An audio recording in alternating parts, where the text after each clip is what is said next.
Hello, and welcome to another week of the Abusecartoons Livestream. So sorry about the intro there. We dropped some pretty big frames. I was trying to get something downloaded, and I guess it's competing with OBS for bandwidth. I don't know. That's very strange. Yeah, Google Drive is pretty terrible. So more fun with that. So yeah, forgive me. It's got a couple more minutes, so there might be... it might happen while we're streaming right now, but I think the worst of it is over. All right. So how is everyone doing? Hey, K5, good to see you.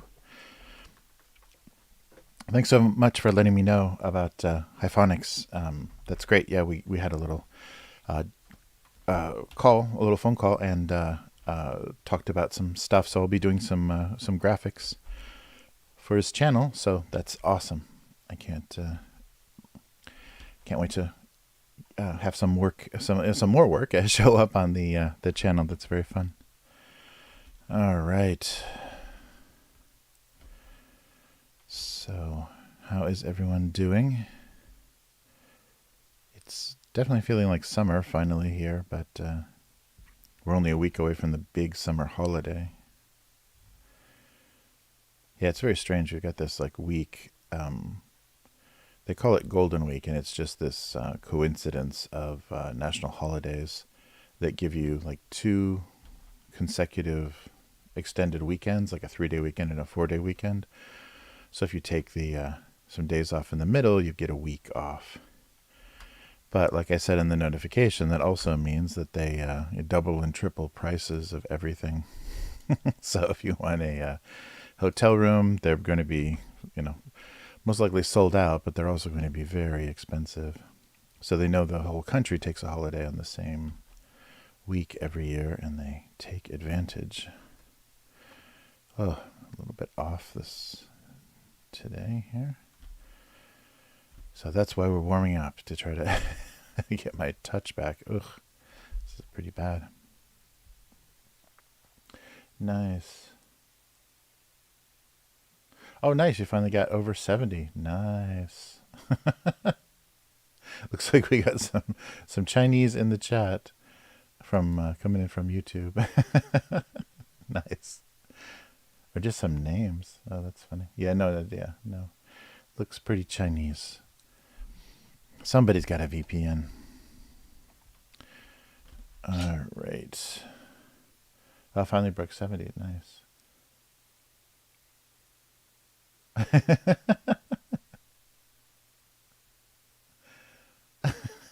Goodbye, toilet. Thanks for the thanks for the translate, K5. Who are you, toilet? Lovely.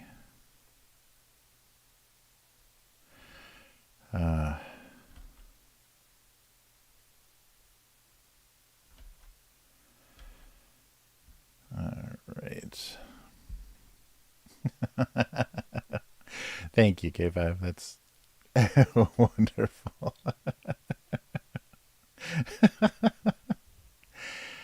That's our first international viewer. Wow,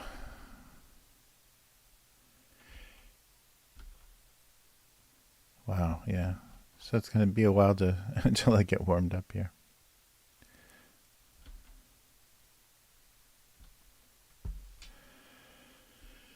Oh, yeah, let's see.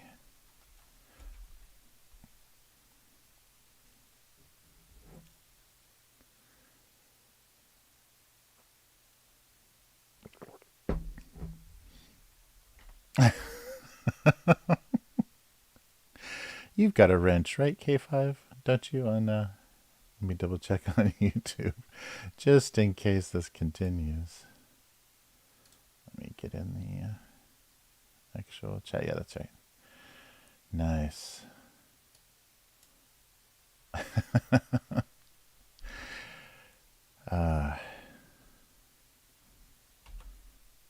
So is the Great Firewall of China to keep them in or to keep us out? What is going on? Yeah, I can't wait until until the platforms are spammed by. I guess they kind of are already. Sometimes when we've live streamed on the hobby channel, we get Russian dating website bots spamming in the chat there, links. It's pretty brutal. And as fast as you knock them out, they come right back.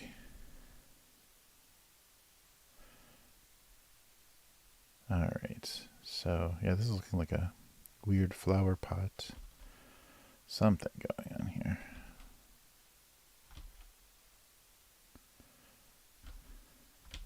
But I can't wait until it's all like chat AI bots so they can actually, argue with people.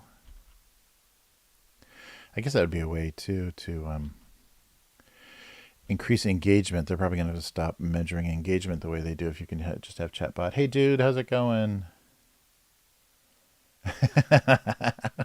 Thanks, K5. I appreciate all those fruit emojis. But nice.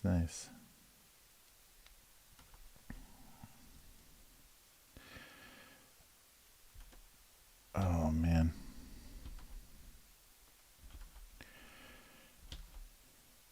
Yeah, it's funny. So it's got to be funny if they're actually. I mean, most likely there's so many other areas that could be coming from and spamming Chinese, but if you'd waste your your precious internet time harassing live streams, that's got to be pretty funny.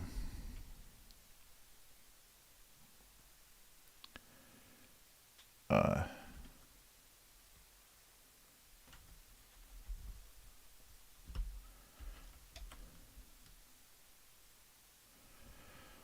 at a certain age too. What was it? I think it was Video Game Donkey that had on his channel just a edit of all of the basically calling it like babysitting in babysitting on online games like Fortnite and what's the one where you're trying to find the traitor, the alien Among Us. So just or I guess no, it wasn't Among Us, it was the Among Us ripoff that Fortnite did, their whatever their mod was. But yeah, he just showed you how basically if you're online with the your voice chat on, you're a babysitter to all these kids that are just sitting on Fortnite all day without their parents anywhere around. All right. Yeah, so that's the new latchkey kid is the unsupervised little online kid sitting on Fortnite all day. I guess it's still going strong, but I haven't heard Fortnite hasn't been making the kind of pop culture news that it used to. So I wonder if it's kind of waning. Because my daughter in elementary school was on it with her friends a lot, but not so much anymore. I guess like once you start going out and doing things socially, Fortnite becomes a lot less exciting. Once you're out going places with your friends, you don't need to be shooting at them. All right. Oh, those are two totally different milk cartons. Pots and milk. Yeah, I don't know. I'm trying to get warmed up, dude. I don't know what seemed to be a little bit off.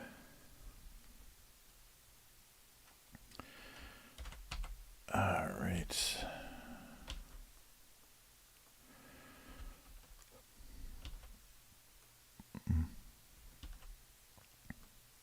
I just watched the trailer for that new Gollum game. I was wondering what that was going to look like, and it looks pretty terrible. I mean, just that it's just like every other like little like you're playing a weird little goblin stealth game, except that they've got the Lord of the Rings license. So that makes me very worried about what we're going to get from Warner Brothers and Embracer Group. as far as like single character solo movies for Lord of the Rings. Gonna get all these like origin stories and backstories we never wanted. But anything, no matter how incompetent, anything's going to be better than what Amazon did. So it just, that seems to be the focus, is they're going to take a single character and make a movie about a single character. I don't think people are going to be that interested. They already told like the main story. All right. Let's see here.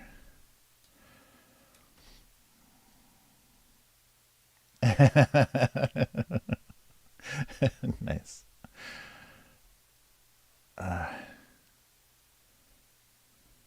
Yeah, so let's see. I'm trying to think. Didn't really have any inspiration coming into the live stream today, so we're going to work hard. And I don't have, my taxi services are not needed until later, so I've got plenty of time. Oh, and it looks like, oh geez, no, still those downloads are going. I hope they don't fail. It was really frustrating because I'm downloading audio from some of the role play sessions that we did, and so often you share files through Google Drive and they just fail to download. And we're doing Audacity files, so they're gigantic audio files. You know, like 3 or 4 gigs for just a few hours of audio. So that's what you get. You pay for the free software in hard drive space. All right. Okay, no more of these. These aren't looking great. Oh, hey, Phonics. Hey, how's it going? Yeah, it was good talking to you. That was great. We found some time. I was worried. I think West Coast is easier than East Coast. I was worried. We were trying to connect on the East Coast. That's almost like totally opposite time because it's like more than, it's like 16 hours or something. So it makes it really, really brutal. So that was cool. Very cool. All right. Oops. Go. Yeah, it'll be fun to do some stuff for the channel. Looking forward to it. Yeah, and I'll reply. Yeah, sorry, I think I left my Discord connected without like a status change, so I wasn't online these past 24 hours. I was just or 12, I guess. I was just I left Discord open.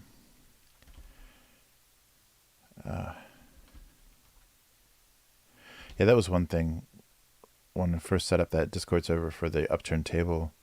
I can't believe like the notifications are just crazy. It took me forever to get everything set so I wasn't getting those constant notifications. So when we were streaming at the office, it was making all kinds of Discord noises. So yeah, nice. Yeah, it was good. It was good. Yeah, today was the busy morning getting the university morning. So I'm a bit worn out, but no, I'll get back to you soon with some stuff. And it was fun. Yeah, it looks like it's going to be a really fun project. So everyone will find out more about it soon. Yeah, very good. But finally, the weather's decent. It's been a downpour recently here, which is rare. We usually don't. We get most of the rain in June, so it's weird to have a lot of spring rain. But cold and rain into late April. I mean, literally just a few degrees Celsius, of course, but a few degrees away from freezing again. It was single digits for a while. That was really bizarre. So anywhere else, that would have been snow in mid-April. All right. And I think some of the, someone was telling me that some of the ski resorts got pretty late snow this year. So they stayed open a little bit longer than usual. So people had some very late snowboarding trips and stuff this season. Very odd. All right.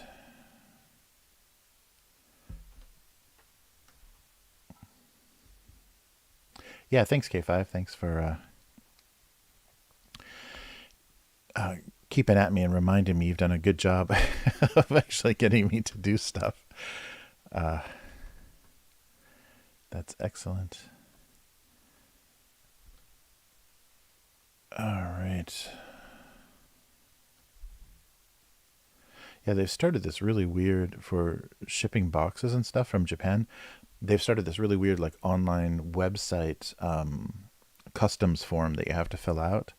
So you do all of that, and then you can print it out so you can have more verification other than like a tracking number, and take it to the post office. But then the post office still wants you to fill out. I guess it's the smaller post offices still want you to fill out the physical form. So you have to do twice as much now, and a lot of the fields on the form have been changed, so they're not compatible anymore. So it's really, really ridiculous. I don't know what they're trying to do. So it's gotten to be a real difficulty to ship stuff from Japan now, because they have these weird and they don't have any alternate language or anything on the customs website. So you have to do everything in Japanese, and some of the kanji for hazardous chemicals and everything is really, really indecipherable. So it's much harder than it was before. I don't know if they may be like in their kind of subtle Japanese way trying to discourage people that are doing that are running businesses and selling like Japanese snacks and toys and goods and stuff online, and making it difficult for them to ship, because there's probably people that have run pretty significant businesses from Japan, like international students and stuff that have taken advantage and kind of broken a lot of trade rules and stuff by selling stuff that they shouldn't be exporting, because they don't have. You need a lot of licenses and things, even just to like buy used clothing and things in Japan. To be to sell like used T-shirts or whatever. You need like special licenses in Japan. It's very you have to have all these different registrations and stuff. So that's probably part of that effort to just make it a real pain in the ass. And always Japan's going, when they go into digital record keeping or anything, it's always half-assed. It's kind of like if you've ever used Nintendo online or whatever, that's basically the mentality of even the Japanese government. They never quite know the best way to do things, so it's always very clumsy. But that was disappointing.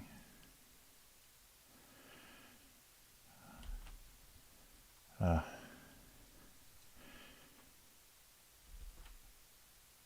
yeah. So, and that was another odd thing that happened during the lockdown during the pandemic time. They decided to make changes to customs forms at the post office. Oh, and maybe it was too, because that was a time of people really exploiting shortages and things, because they said a lot of Chinese were raiding, or early days. Basically, the masks are made in China, or if they're made in Japan, they're very high quality. And so there were Chinese nationals in Japan and a lot of countries just buying everything out and shipping it back to China. So stuff that came from Chinese factories got shipped back to China, and then nice quality stuff that was made in other countries was sent back to resell for inflated prices. So that may have been a motivation for the move too. There was a ton of shortages of everything, because people were bulk or like hoarding, and then shipping them out of the country. The shape of this is all wrong.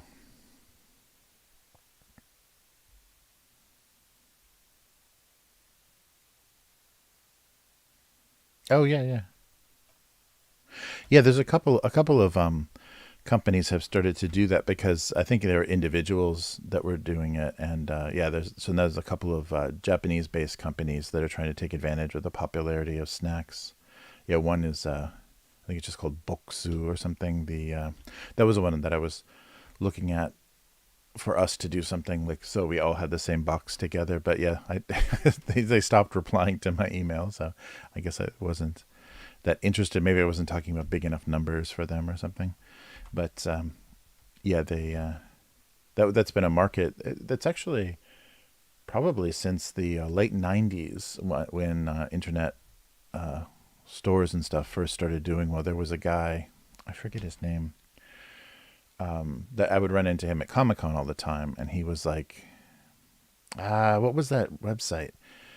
Yeah, but he had this like family business. He married a Japanese woman, and they had this like family business where they went back and forth between the U.S. and Japan, and skipping over all the wholesale, retail, laws and tariffs and stuff in countries, would just move huge quantities of snacks and then sell them on websites. I forget the name of that site.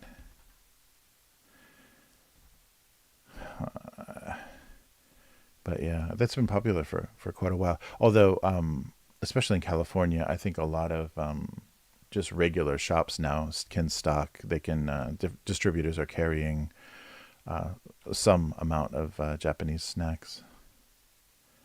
So it's not as lucrative as it once was, because you could probably bring them back and forth in your suitcase on an airplane and then sell them for like 10 times a markup once you got them into the U.S. Just like laser discs and things in the '90s.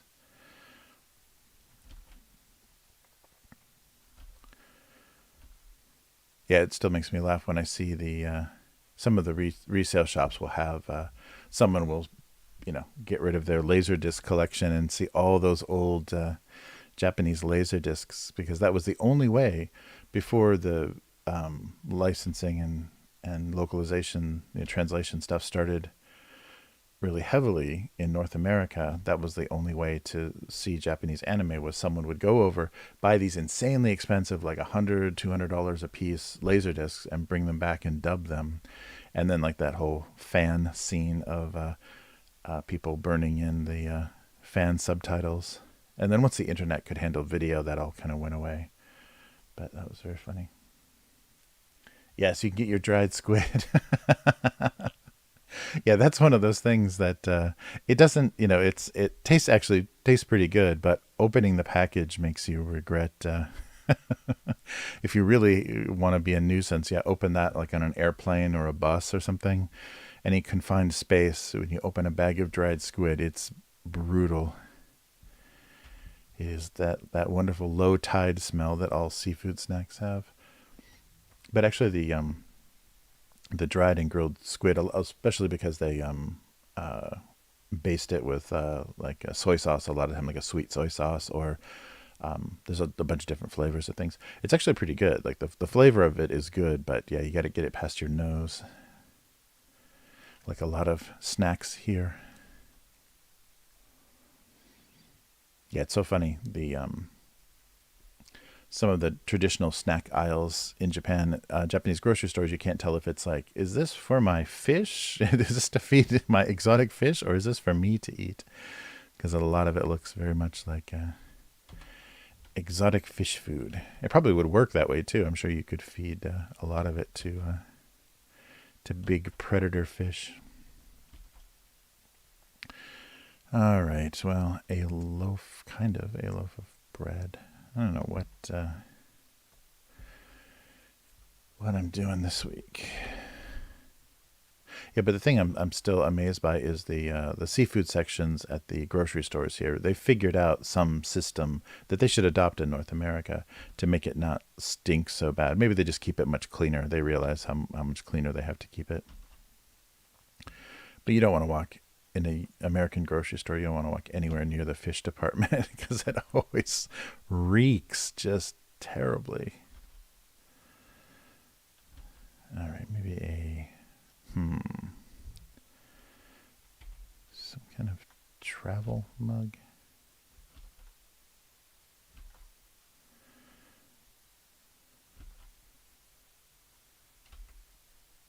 Yeah, and even I notice even the Asian supermarkets in like Los Angeles and stuff, yeah, they still haven't figured that out. They still have really reeking, and they have so much more live seafood in the Asian stores that yeah,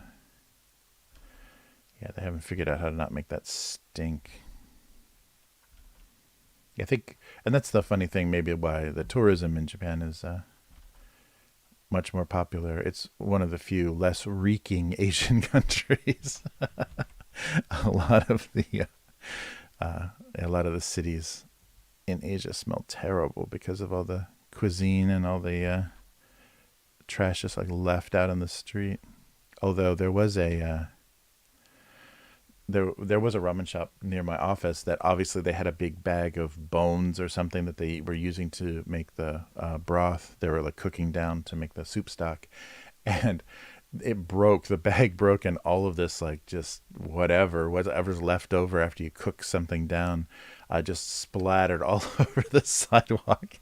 And I think they tried to hose it down a little bit, but it's just like fat and grease and stuff, and they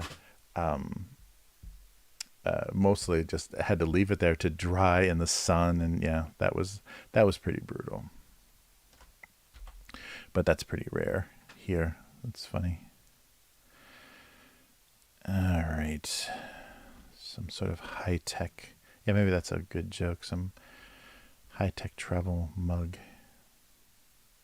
Oh yeah, maybe something with. I gotta be careful. I need to put eyes in there. But something with a USB or something may be funny. Let's get a place for eyes. All right. Yeah, like a self-heating mug. Yeah. So maybe like a USB cable or something would be good.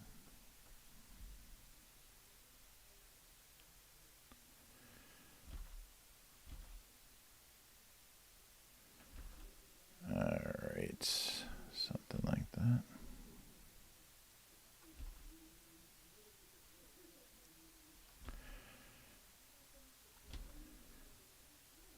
Yeah, I'm seeing a bunch of new foreign faces around here. So there's a couple of kind of group houses for English teachers and stuff around here. So, oh wait, I can't put that line there. So I think the suckers, I mean the teachers for some of the English schools around here are able to recruit and get people in country again. Yeah, that's become a real racket. I would warn anybody. I mean, it's a way to get paid, like have an extended holiday and get paid, because they'll cover like a work visa for you, but it's not. They're not paying you a living wage. They're basically paying you drinking money. So you got to be really careful. And they know they've got you as far as they can pull your visa anytime. So that you're basically. I'm surprised there hasn't. I'm sure there is plenty of it that doesn't get reported, but I'm surprised there's not more exploitation and extortion kind of stuff, because Japan is kind of famous for that. They need to start relying more and more on immigrant, workers and visas from Southeast Asia for people to, work in factories and stuff. But they have such a history of abusing people.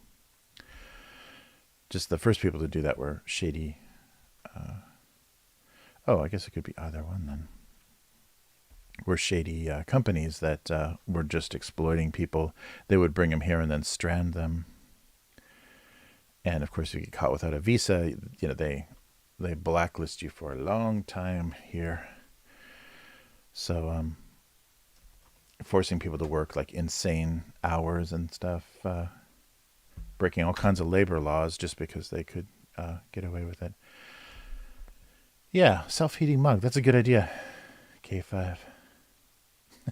Yeah, suckers. Yeah, it used to be that being an English teacher, like through the JET program, which was like a government-regulated program to get international teachers here, or some of the other, like Berlitz or some of the more legitimate language companies, was a pretty lucrative job. I mean, you couldn't make six figures, but you could do pretty well. And but it was back when the cost of living was a bit higher too.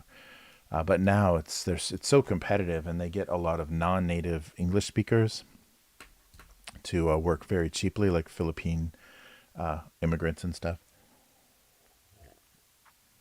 People from Guam and Philippines, they speak pretty native English. They are almost bilingual with a little accent, but yeah, they're exploited pretty heavily as discount teachers.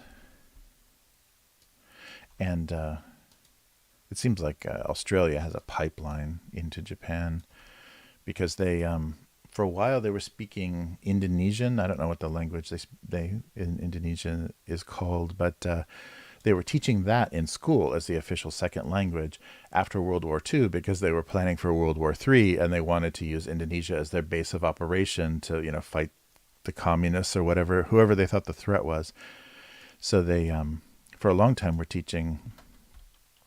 So I'm not sure, this might have been like in the 60s and 70s. A lot of students learned learn Indonesian from from middle school.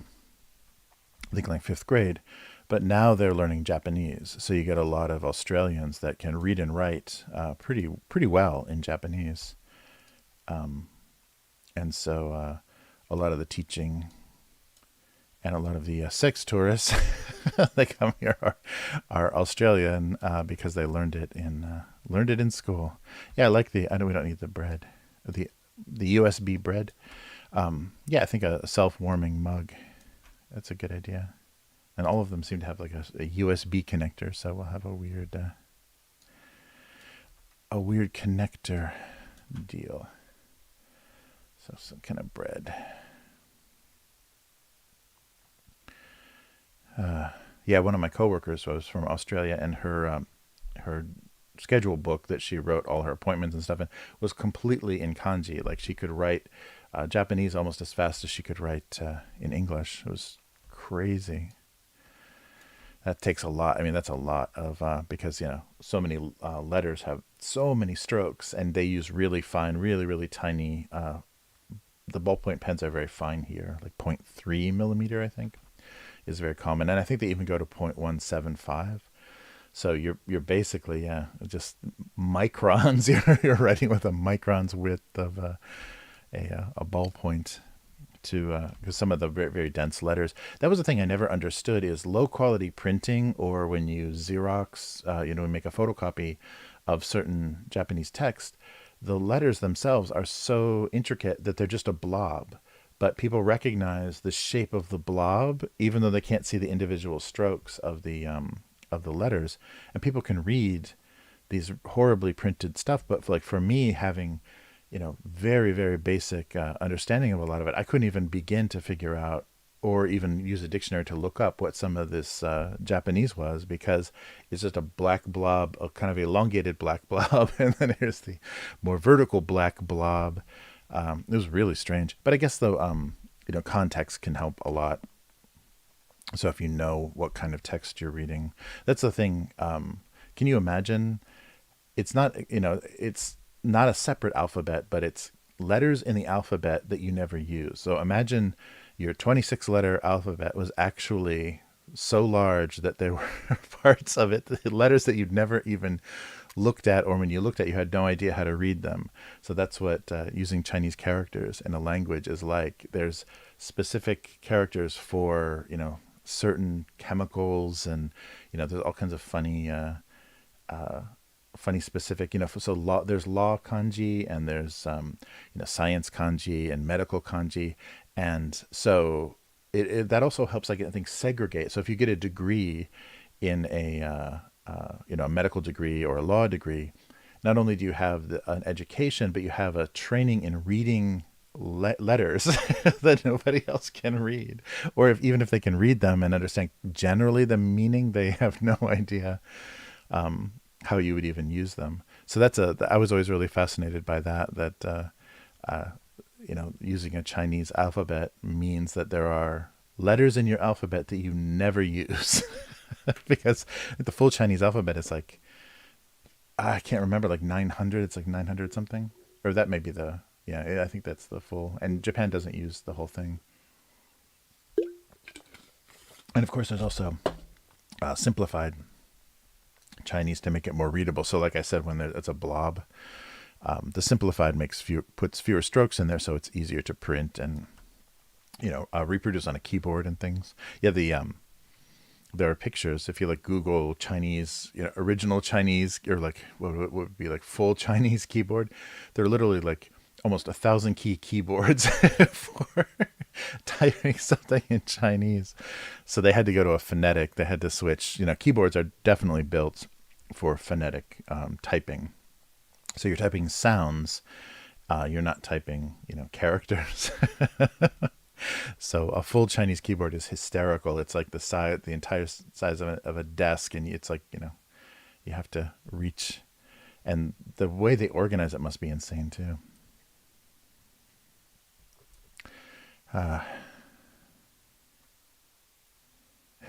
Yeah, right. Yeah, that's true. How useful it is. Yeah, for me, it's I got really discouraged studying Japanese here. I got really discouraged because you don't you just add to your work and your stress level, like functioning totally in Japanese, and you don't create any increase in salary. Like the opportunities open to you have nothing to do with your fluency in the language.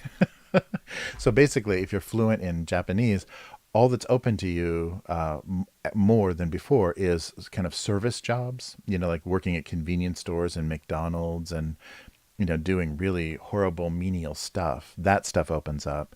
Whereas if you don't have really high level Japanese, you're basically like locked into teaching and IT and like factory work. But if you're fluent, then it's not like suddenly you're going to be working in a Japanese office. I mean, maybe you can be doing, some web design or, back end. There's a lot of programming work here because that's not so reliant on. It's all basically English. But yeah, really funny. So that was very discouraging, and especially for creative work because creative stuff is super underpaid in Japan. So you have to respect anybody that works as an illustrator in Japan. They're working 10 times as hard as an illustrator in any other country, especially in Europe. If you're doing like, spot illustrations for magazine work or whatever, you're working so much harder than anybody in any other country just to make a living at it because the pay is so silly. Because unless the job has a ton of stress, it doesn't come with much of a paycheck. So yeah, it's a very funny attitude here, and it took me a while to really realize that because I was running into some opportunities to do character design and illustration here. But it's like, wait, what? Seriously? That's that's how much this work? Yeah, that's how much you pay for this work. Yeah, it was really funny.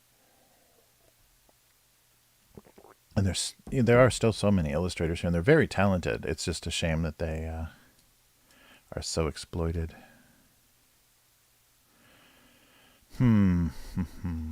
So a bread joke. What else? What else can I be doing with bread?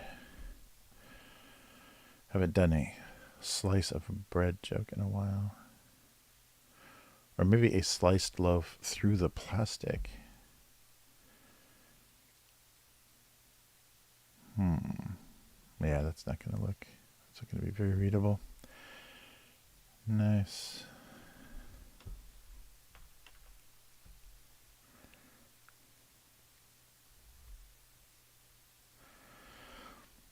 Yeah, but not going through traditional routes. I've done a little bit better, like doing design and things for restaurants and people's their own private businesses and I guess most of the work I have done is for food, like little character mascots and things for different restaurants and sweets shops and stuff. Yeah, I've done a lot of that kind of stuff because they're always looking for something that sets them apart. So something that gets attention, because when you've got a whole row of little shops and boutiques and stuff, if somebody has a really different looking character, if it's not just a standard Japanese, cute illustration, it gets a lot more attention. And people are more curious about what it is. So yeah, I've gotten work doing that kind of stuff. Much more. But yeah, just using the same kind of sources like having an agent or an agency that would find you work in Japan. Yeah, it's ridiculous. The amount of work you'd have to do. Because there was one, I met a woman who had some luck. She had like a blog. I forget. She studied something in England. And so every kind of paperwork thing or technical thing that she had to deal with, she did these little comic book pages of, her experience and like what to look out for. So just kind of made a guide of navigating a lot of the, visa logistics, or renting an apartment, or all the little basic things. So she did these little Japanese comics of how to do all of this stuff, and did really cute illustrations. And so those started to get noticed and online, and because it was a practical thing that she was doing with them, so she thought, maybe I can give up my office work and do this full time. And then she did. She was successful at it. She's done a lot of work for stationary goods, like a lot of schedule books and notebooks and things. She's done a lot of design for those things, but she's got to do so much work. It literally is 10 times the work for the same money. So yeah, it's not until you run into things like that you realize how spoiled Americans are, as far as they're overpaid and overprivileged and all that good stuff. Oh, moldy bread. There you go. Oh, yeah. There we go. Yeah, dude, that's a good idea. Yeah, because I can do the window. Yeah, so what is looking at the moldy bread? Maybe just a coffee cup. Maybe I can handle a cute coffee cup today. I'll blow this up. I'll make it smaller. And so I'm trying to draw in scale, so I shouldn't have expanded that drawing yet. So see if I can draw something in scale. But then I'm drawing a second coffee cup, aren't I? What else is hanging out with bread? Jelly jar, sugar bowl. Yeah, I'm going to draw 2 mugs today. So a glass of something, maybe a glass of milk. Oh, that was, so funny. We went to this pancake restaurant. I took my daughter to this, I think it's kind of Hawaiian. There was a lot of coconut and pineapple pancakes. So it must have been kind of a Hawaiian themed or Hawaiian chain pancake restaurant. And it had, for the decor, had all these big enlargements of old 50s photos. And they showed people in suits, like, sitting at this, like, just a pancake restaurant, but everyone done up. And one woman was wearing some sash for some beauty pageant. And they're sitting there eating pancakes and bacon and eggs. And everyone has a big glass of milk, probably whole milk. Like, everyone has a big glass of milk. It was obviously a photo from the 50s, but it was so hysterical to just like see a bunch of adults. These were all probably people in their, late 20s, 30s, sitting around this table, drinking giant glasses of milk. There wasn't any coffee. There wasn't any coffee cups. Milk and breakfast food. But that just looked, such a different era. Maybe not a glass. What else? Or something cheese would have a mold. Oh, nice. Oh, yeah, jelly. Yeah, jelly or cereal. Yeah, right. On top of the fridge. That's a good idea. So, yeah, a box. Yeah, a box of cereal would be. Or I had some milk cartons, didn't I? Oh, that was in the other one. See if any of these milk cartons are reusable.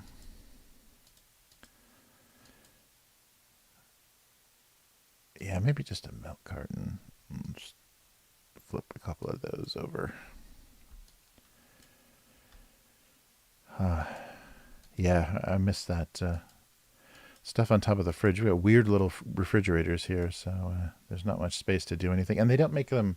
It's so strange. The top of the refrigerators here are not completely flat, and the hinges are always these kind of chunky. They're always covered.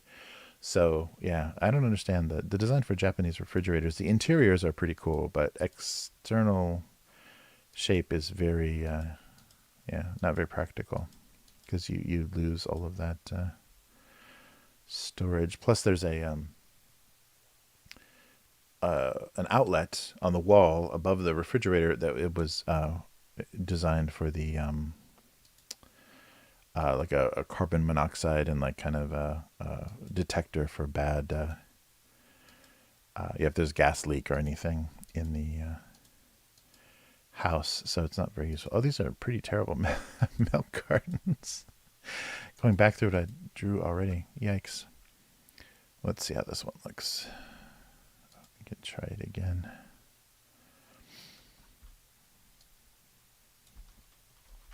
Yeah, I don't know. Yeah, because to find out it's moldy, you'd bring it down, or unless it's like quietly. That doesn't look great. Let's redraw some of this. Yeah, it's funny. Oh, all right, K5. Thanks for stopping by. That was cool. Hyphonics dropped by. Appreciate all your help as always, K5. So yeah, Chris and I will be online tomorrow with the weekly. I still haven't finished the notes, so I have no idea what we're talking about. But it will involve the Pinkertons. So good night, K5. See you again. Yeah, that was such a weird story. We'll talk about that tomorrow, but anybody that's not going to tune in, the Hasbro sent out like private security to harass somebody that opened packs of Magic the Gathering cards on a live stream that they weren't supposed to have yet. They broke some, what's that called, embargo or whatever.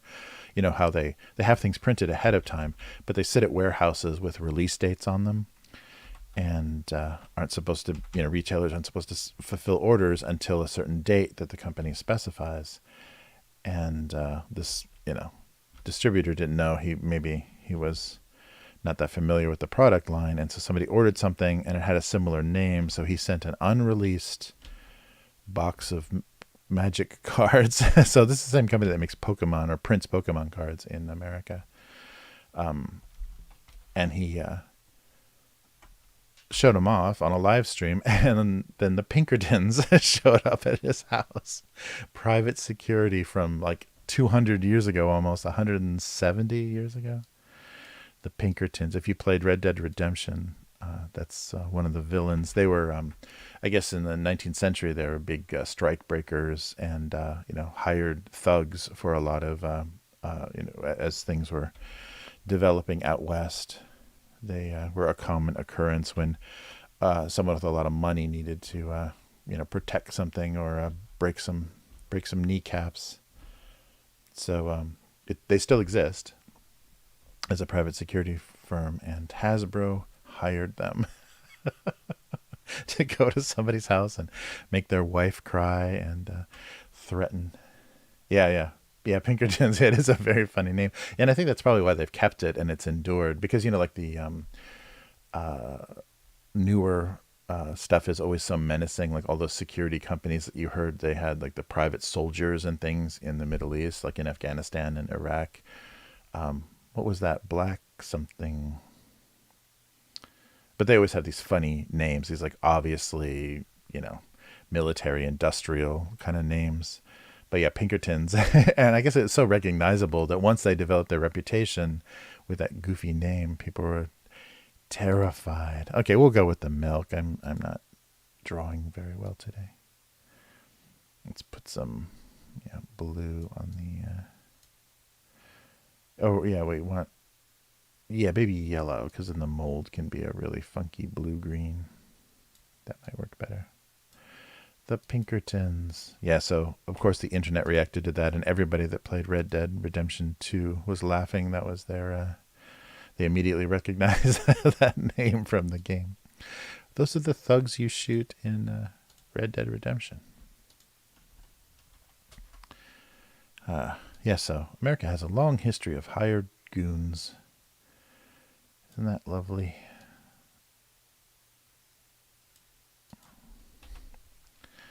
Yeah, so you don't have to rely on the mafia. You can actually pay private companies to repo cars and break kneecaps to collect debts. It's lovely.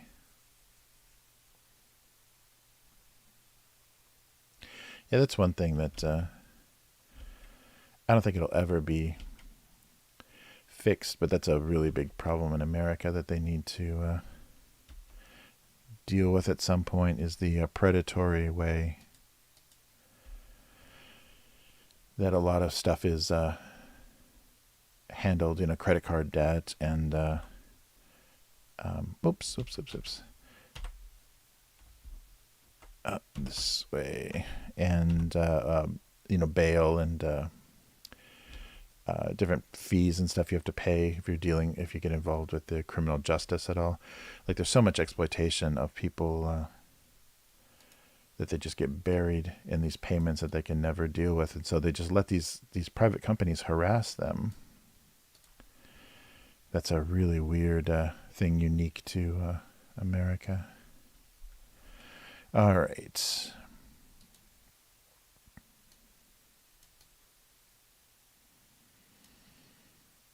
They just throw you to the wolves very easily.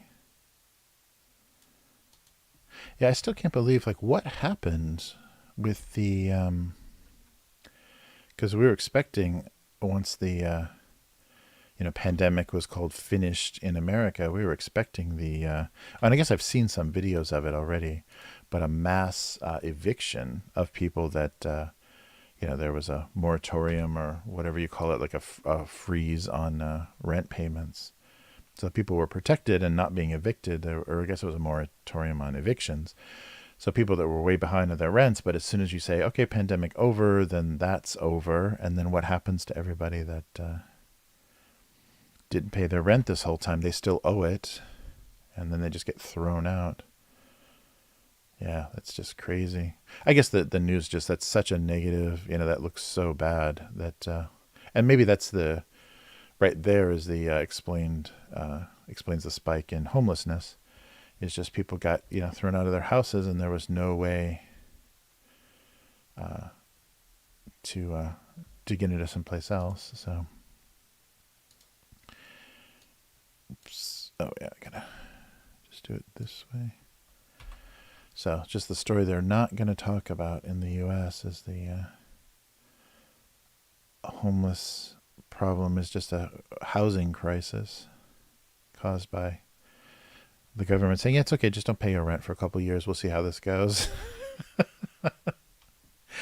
It's so amazing.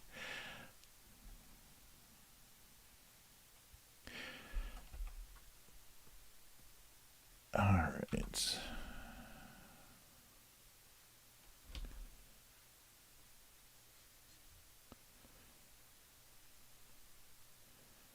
Oops.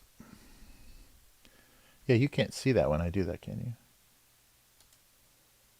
Oh, uh-oh. What happened? Oh, there we go. What's going on? Yeah, the restream is not showing anything. It's not updating at all. Ah, that sucks.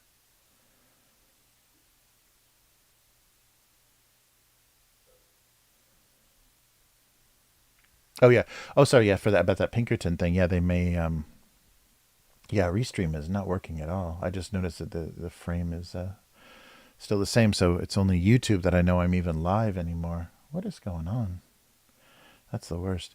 Yeah, but they're saying that guy can sue the hell out of Hasbro if they want for harassing him with private security. Because they threatened to get the local authorities involved, but they didn't. They didn't call the police, which means they they don't have actually any legitimacy or to do anything. If they're claiming that he has stolen property, and I guess the threat was for this, going back to this magic card Hasbro thing, the threat was they were going to go get the police and make him show receipts for everything, every single, magic card in his house. And since this guy was like a collector, streamer guy, I'm sure that was thousands, if not millions of cards. So I'm sure he didn't save every scrap of paper that he ever, got buying magic cards. All right, so let's figure out what we're going to do for mold. Yeah, so they're threatened with a fine and prison time or jail time. So like a weird, just a weird standout kind of bread mold color. But wait, maybe limit it. So yeah, very strange. I just can't believe it went that far, and they don't need that publicity. I can't believe companies are still thinking any publicity is okay because it's very negative. Where's the wand? Oh yeah, I've been using that quick selection tool a lot in Photoshop. That's pretty nice for cutting stuff out. I didn't realize how well that worked. All right, so what am I doing? I'm selecting just the bread color. Does that work? Yeah. Let me turn this off. Okay. But yeah, it's a very funny situation. So we'll talk about that. I'm curious what Chris's reaction will be. We'll talk about that on the Upturned Table weekly. The channel tomorrow. I don't want it to look too much like a splatter. It needs to look like it's growing. Ew, mold.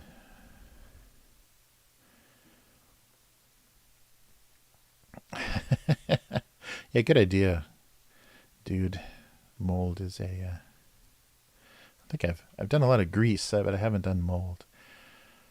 So that'll work well. Let's see how that looks just like that. Yeah, I think I don't need to really play with the color of that, do I? Maybe one more layer of a lighter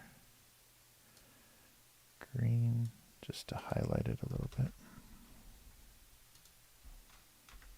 Yeah. I wonder what's going on with Restream. It's really depressing. It was giving me all kinds of drop frame messages, and then it's never changed it's never updated the video.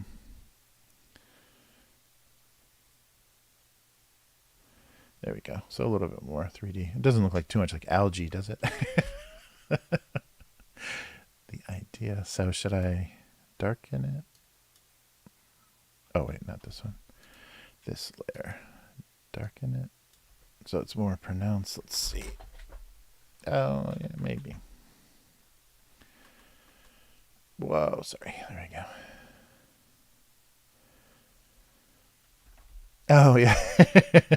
Well, moldy bread is just penicillin, right? That's isn't penicillin the origin of penicillin and a lot of antibiotics, just bread mold? Yeah, I've done that sometimes too. Sometimes I'll just want to eat a piece of bread in the middle of the night. If I can't sleep and your stomach starts to get super empty, I'll just have a slice of bread to try to get back to sleep so my stomach has something to do. And yeah, sometimes don't take bread out of the bag in the dark and not take a good look at it, because sometimes it's a little funky. I'm trying to get too much glare on my screen here. Yeah, maybe just normal, I think, is good. Yeah. Have it some three-dimensionality. Yes, very bluch. Yeah, that's really gross. I love that kind of stuff where you're just No idea how that happened. Oh, deselect. There we go.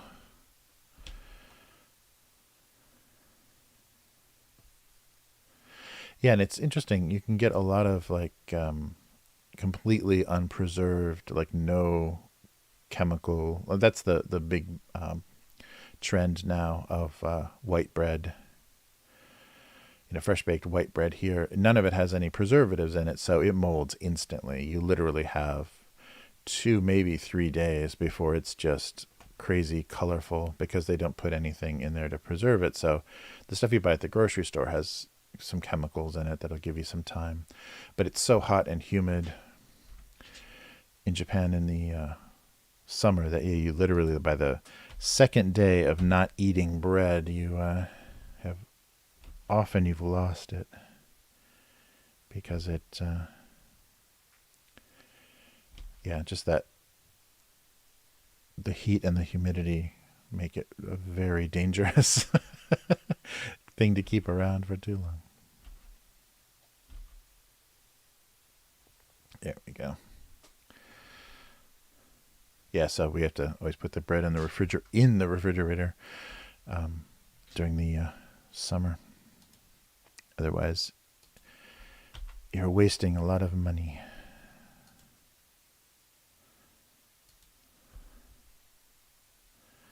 Moldy bread.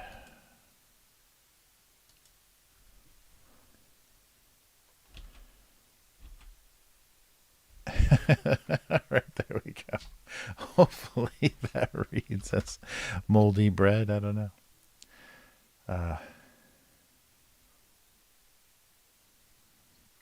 Yeah, right. Yeah, you make a little conservatory, a little greenhouse for the mold. If it's got some, if the sun will heat it up. Although sun, I think, it slows down or kills a lot of mold, or maybe that's just like mildew and stuff. But yeah, that's funny. Yeah, it gets very jungly here in the summertime, so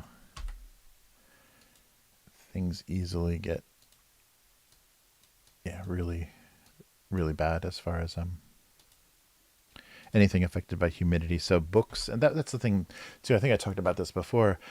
It's just a kind of fact of life that used books and magazines and stuff, if they're like significantly older.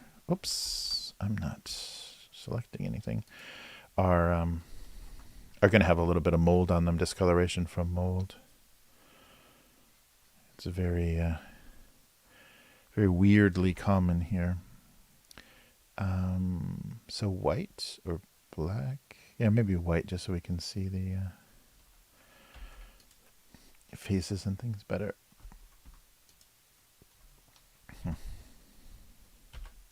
Yeah, so there was a really cool used bookstore with a big English section, but every single book had some kind of mold damage, some mildew, just like little yellowy dots, in the end papers and stuff. So nothing was very expensive, but it was so depressing that it's just a fact. Unless you've got a really secure way to keep your library, like I run a big dehumidifier in here because behind me is all bookshelves, so I don't want the books to just sit and fester in the humid summers here. But I also do painting, like a miniature painting, so I got a bunch of little pots of acrylic paints. So running a dehumidifier is also threatening. If any of those paints are not super airtight sealed, they're going to dry out faster because I'm taking all the water out of the air. So yeah, it's really frustrating, the weird situation here. Yeah, they love books. They love things printed on paper here, but the climate makes them very endangered quite often. All right, yeah, make this look kind of weird and grooved.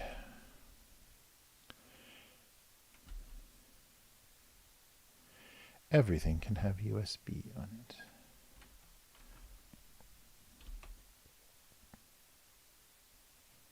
Yeah, I think that was like in the 90s. That was actually a some like gadget website or whatever. Their April Fool's joke was a USB toaster or something. That was funny and impossible, and that will never happen. Ha ha ha. In the late 90s. And now I'm sure there's a ton of USB control toasters. I'm sure that's like a pretty common thing now. It's so funny how quickly things shift. It might have been a toaster. What was it? There was some really stupid joke, but it's not a joke anymore. It's like probably a real practical thing. Because they have Wi-Fi refrigerators and things now. So cameras in your refrigerator, so you can remotely view how many eggs you have. Let's try that again, a little sharper.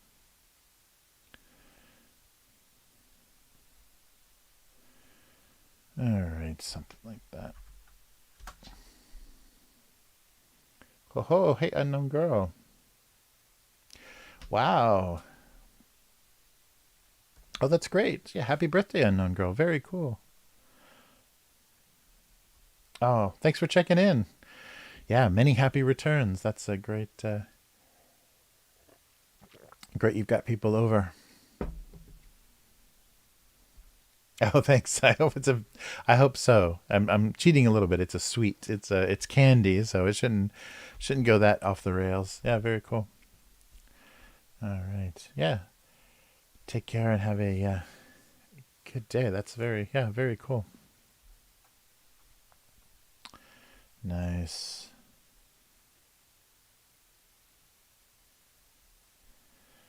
Oh yeah, yeah. Be careful, dude. You'll be surprised, like how mold spores are just like everywhere. Like your body contains mold. Everything contains mold. So when things get moldy, it's just because those spores are already there, and they just need whatever whatever it stimulates them to start growing. Yeah, that kind of stuff is crazy. Like when you start looking at food safety laws and like what the rules are, it's like this many parts per millionth, like rat hair, or this many parts per millionth. Like there's all kinds of things that they're measuring against, and considering a certain amount is okay. This is a healthy amount of excrement from cockroaches or whatever. It's a very it may put you off some of your favorite foods, so be careful. uh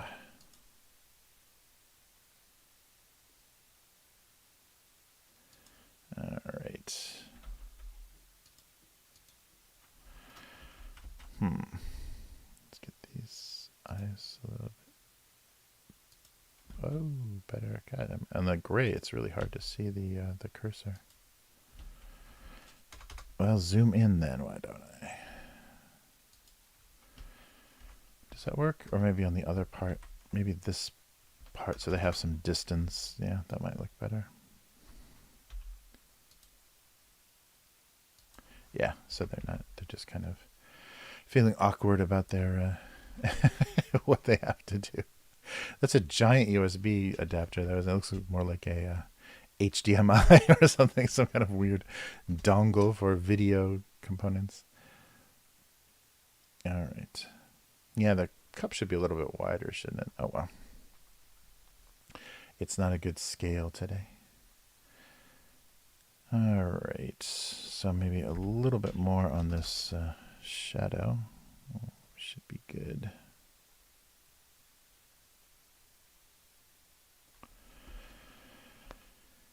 All right.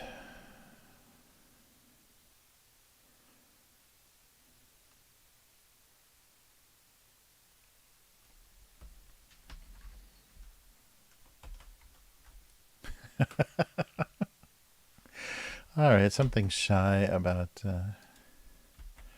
connecting. So how's the scale? Yeah, I guess it's okay. All right. Well, we'll go with that. We got a couple of couples here. All right, so I don't think I'm dropping any more frames, and my audio file is downloaded, so I think we're all good. So let's switch over to the comments. Is this working? Yes. All right, try to get into the light now. Just a sec. Whoa. Oh yeah, I have my little stack of notebooks right at the edge of the desk. There we go. Yeah, try to make more workspace. I've pushed everything, so all my monitors and stuff are on little arms, just like, this kind of thing. And so I can push them completely off the desktop and have a completely free work surface. But that means, things can get in the way if I have anything on the edge of the desktop. All right, so, let me figure out where we left off. Where is that? Here. Yeah, so we got pretty far. And have found a lot of terrible comments and a lot of mistakes. That's amazing. Okay. So yeah, we're December 2010. So we'll pick it up there. 2010. So we'll do December, January, February. There we go. How's that looking? Yeah, that works. So I'll try to get both in the date and the actual joke. All right, so December, I guess it's okay. So December 2nd, after a single stain, Dinnernetkins lost all sense of themselves. All right. Oh, we got some LOLs. Yeah, people are, maybe because now I've been liking recent comments as well, so people have been more shy to comment. So maybe I shouldn't like comments. That's a funny thing. So December 7th, she chose this moment to explain that she didn't really even like orange juice. Wow. Yeah, not a great puddle. And she's very full of orange juice. Oh, wait, what's going on here? Like December 9th, 2010. Oh, come on. Oh, here's a bread joke.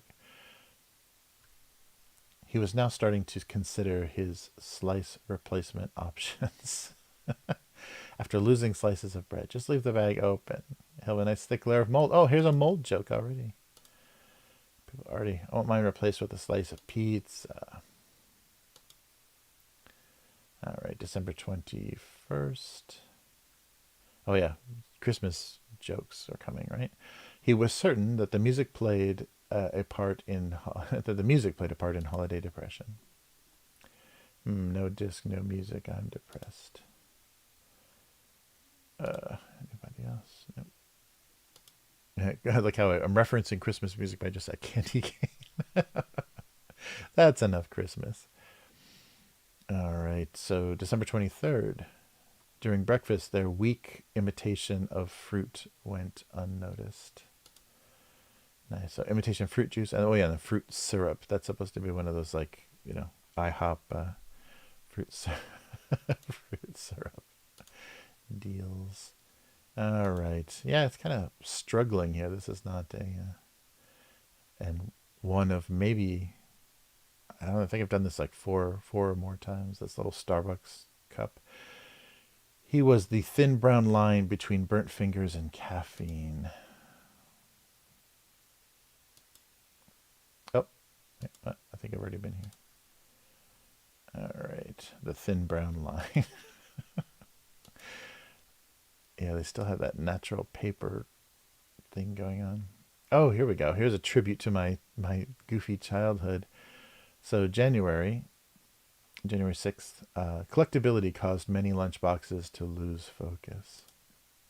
So I don't know what it was. It must have been some kind of weird clearance sale or whatever, but I remember we were visiting my grandparents and my mother and her mother, my maternal grandparents. So my mother and her mother always would go out and do weird discount shopping and always come back with really weird stuff.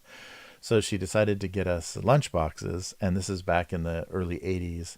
when there were so many, maybe late 70s, early 80s, where there's so many metal lunchboxes with uh, based on TV shows or movies. And so I forget I forget what the other one was, but the one that she got from me was Kung Fu. So I had a Kung Fu lunchbox, and I've never seen the show. So the was it David Carradine? Is it David Carradine? Michael Carradine? The Grasshopper, you know, that the classic American TV show.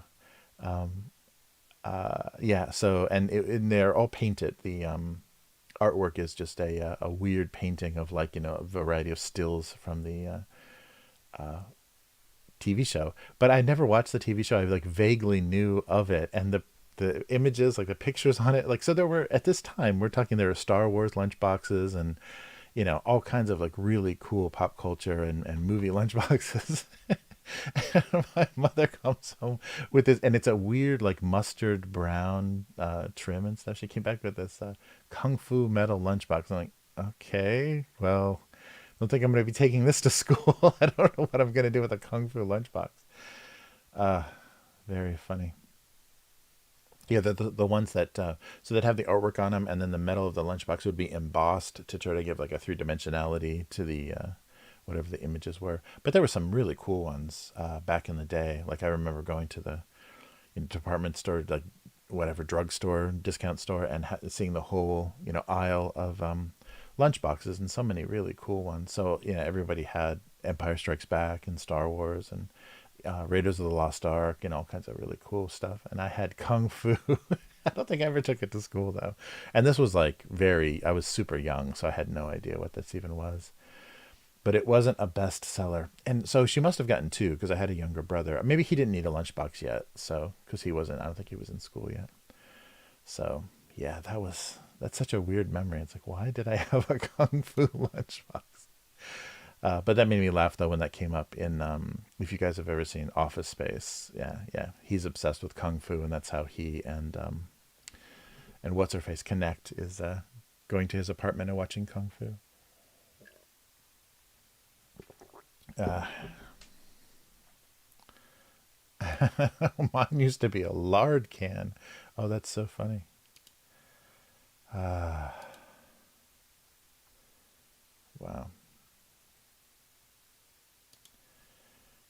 Yeah, metal lunchboxes. I can't believe those keep coming, you know, back in as, like, you know, fashion accessories for goth girls' purses and whatever. So the metal lunchbox will never die. All right, so January. Oh, wait, what? So that was, oh yeah, that was January 6th. That's right. Okay. Oh, January 6th, a date that will live in infamy. Uh, January 11th, 2011. That's right. We're already in the 2011s. There were obvious ways to distinguish. There were obvious ways to distinguish the book club editions. Obvious ways. So there's lettuce, tomato, and cheese. Uh oh. What did Chromosome say? Pop ups. More like, yeah, lettuce. Yeah, slice it. Yeah, there we go. Yep, lettuce, tomato, and cheese. Book club sandwich. There we go. Chromosome got my stupid joke. Yeah, book club sandwich. Uh, yes, the club sandwich of books. All right, January 13th. His was now considerably more dull than his what? His, oh no, yeah, this should have a his something, life or something. Yeah, there needs to be a better. I think I'm missing. Yeah, see, when I'm writing these digitally and rewriting, sometimes I really fuck things up. But his wife is happier. His was now considerably more dull than his pencils. Yeah, his something. It seems like it should have a something. Weird. Yeah, I think I had lost a little bit of the passion at this point. Some of these are just weak. All right, January 18th. Lip care required a delicacy that some did not possess. These are supposed to be like little chapsticks. Yikes. Alright, must belong to the band Smash Mouth. Alright, a Smash Mouth reference, wow. Okay, January 20th. This was actually not the creepiest thing he had done on a date. Swapping fluids, yeah, right. So some sort of exchange of fluids as drinks. I've already been here, right? Yep. All right. January 20, what is that, 5th or 6th? 5th. Repetitive stress injuries were now considered entertainment. Oh, yeah, that's right. This was the beginning of the Nintendo Wii, and Sony had their weird motion control things. So to play games, they wanted you to shake your arms around or whatever. I worked for the government for 30 years till I retired with 200% salary with carpal tunnel from scratching my head. That's it.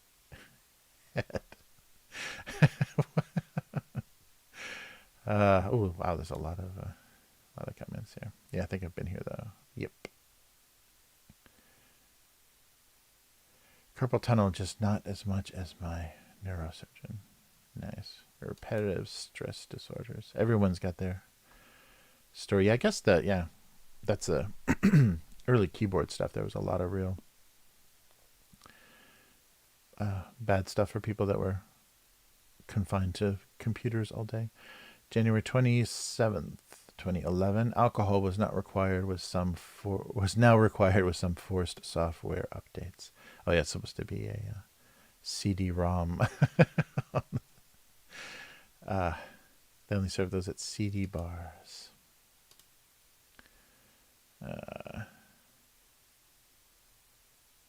Buffet CD. I like the umbrella. All right. Oh, there we go. I think that became a painting as well. The cereal box was much more yellow, though. So February 1st, 2011, their love produced a sugary milk with an indeterminate flavor. That weird breakfast cereal milk. Ooh, that's a funny looking whatever that is. So February 3rd, his refusal to keep time was met with staticky hits of the 70s. Yes, old clock radios. Yeah, I guess it's supposed to be a radio. Yeah, it is. Yeah, a radio dial. So an very old, lumpy looking clock radio. February 8th, moisturizing should not involve this level of competition. Wow, we've already been here before.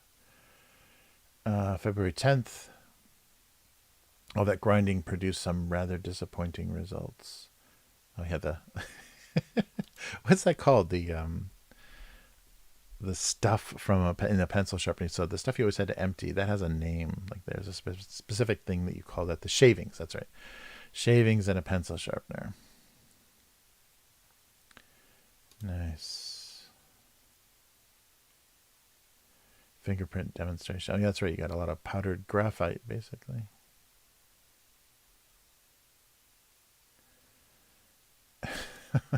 Very bizarre comments.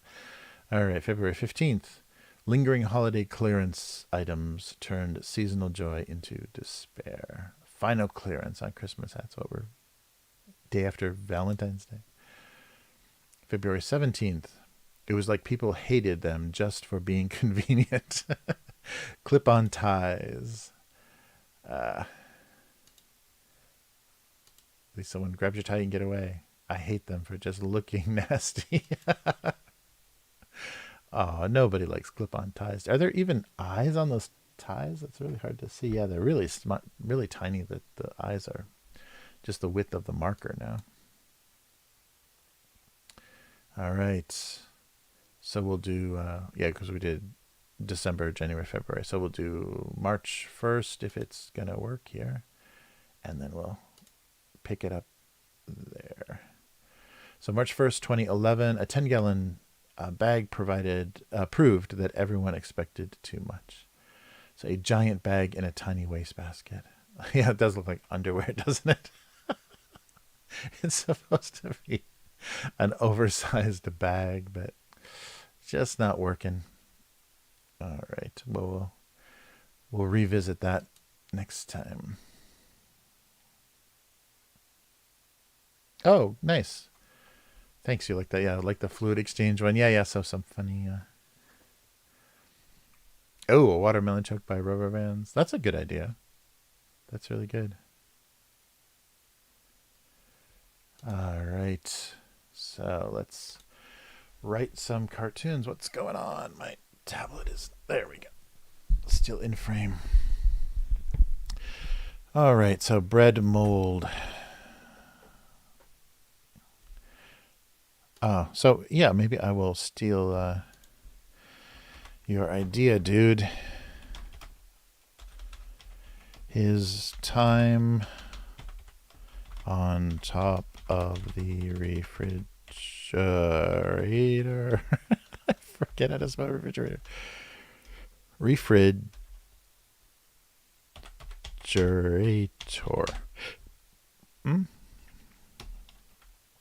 His time on top of the refrigerator. That looks really wrong. I forget how to spell refrigerator.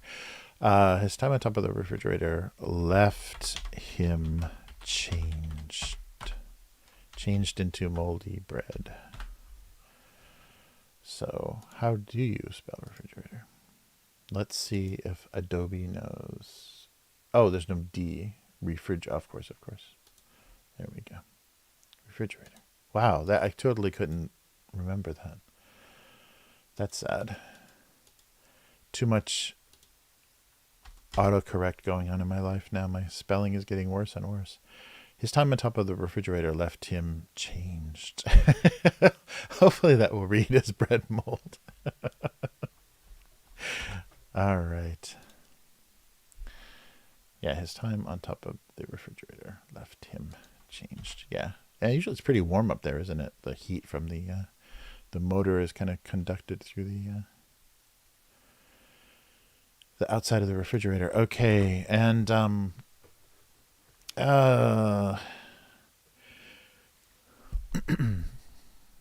so self-warming.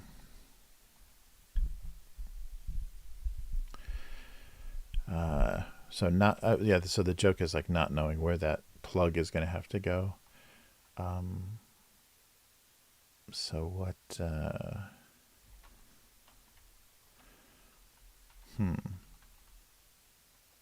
So unusual attachment. So self-warming hyphenated. Mugs had an unusual attachment technology. Low GE. No U. Had an, not n, an unusual.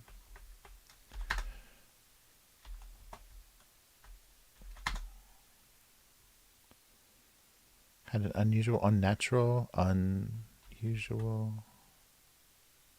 unusual, a obsessive, unhealthy, a relationship with technology.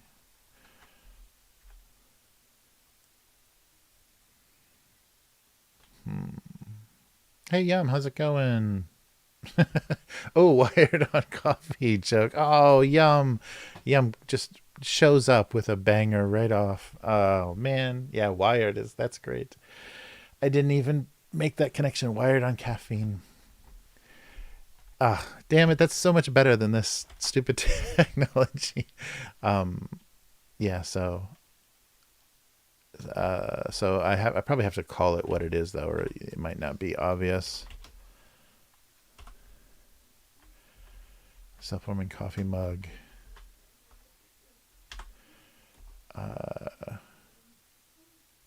Yes, wired on coffee. Oh, so maybe no. I want to say coffee, don't I? I don't want to say so.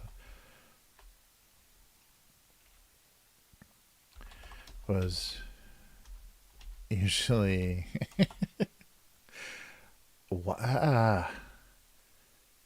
nice. Yeah, wired on coffee. That's so perfect. Self-warming mug was usually wired differently. Was the one used to doing the yeah, wired on coffee. That's much better. And I can't believe I didn't put that together from just putting those objects together.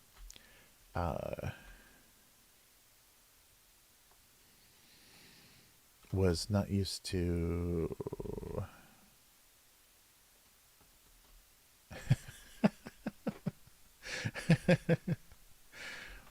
Was usually wired on coffee, not. not was usually only wired on coffee. Was usually just was.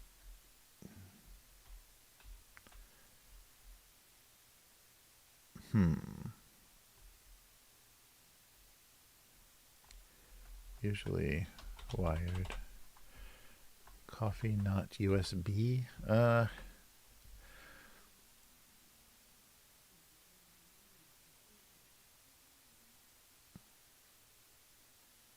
Literally wired. Literally.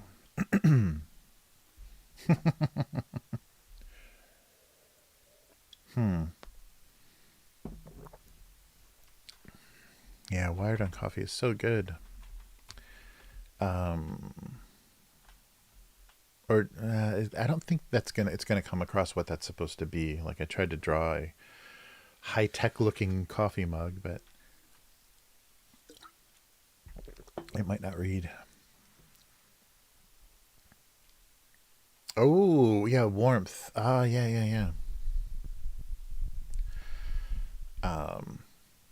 Being wired on coffee was a that's so yeah, having to explain what that stupid thing is killing the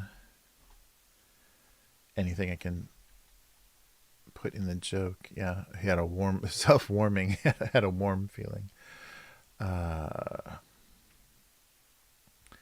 Yeah, I like that so much. Self-warming mug was usually only wired on coffee. Or to stay wired and warm and wired.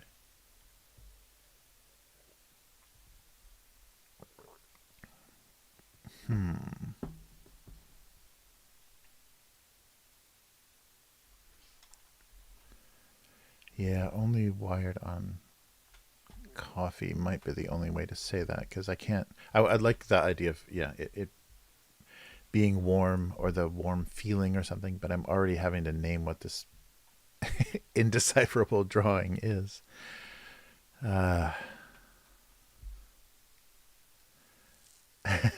Yes, they're getting warm together.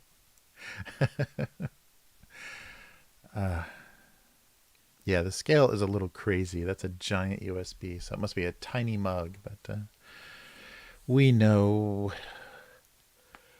what it's supposed to do. And I guess it needs. Don't they usually have a base too? It'll work. So the self-warming mug was usually only wired on coffee, but now it was wired on electricity that powered its heating element. Hysterical. Yes, they're together. They're doing they're staying warm, warm and wired. Or maybe you can just, if I take self-warming out, I can say warm and wired, like the electric coffee mug.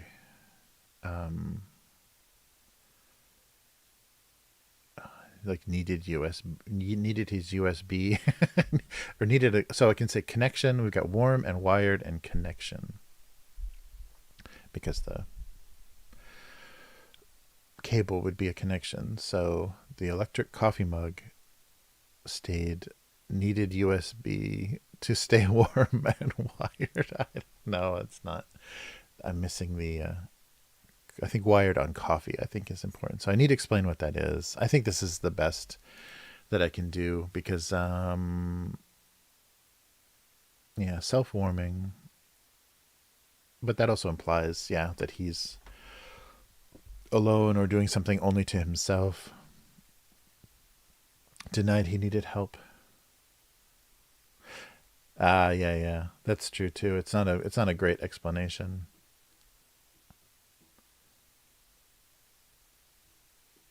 Because it doesn't, yeah. It's a very new gadget. Yeah. Yeah, thermal, yeah. A thermal mug. Oh, I wonder what's going on. I keep getting these weird hard disk wake up sounds. That's a little scary. That usually means it wants to die soon. Yeah, self-warming probably isn't very clear. So the electric, selectric, god damn, E-L. I'm going to be single finger typing here. Electric. Jeez, oh man. Yeah, I can't spell anything today. I'm a little sleep deprived, so that's probably... Oh, wait. I gotta save it. There we go. Yeah, a little low on sleep, so... Oh, yeah, I guess that is... Yeah, sometimes the font really throws me because words don't look right in this kind of cartoony font. The electric mug was usually only wired on coffee, not USB. Yeah, thermal... yeah.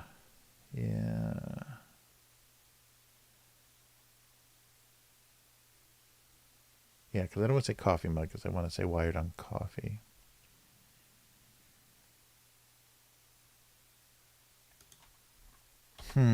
Yeah, I wonder. Saying it's an electric mug may explain, yeah. It's somehow USB powered. Or the USB powered mug is that's the worst. USB powered is the worst way to explain what that mug is.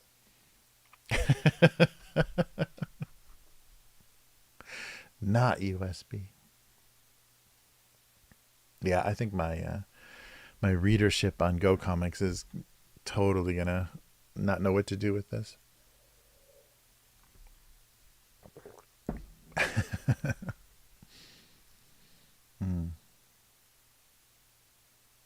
Yeah, I wonder. Yeah, I wonder if there's yeah, because you're warming liquids with a USB cable.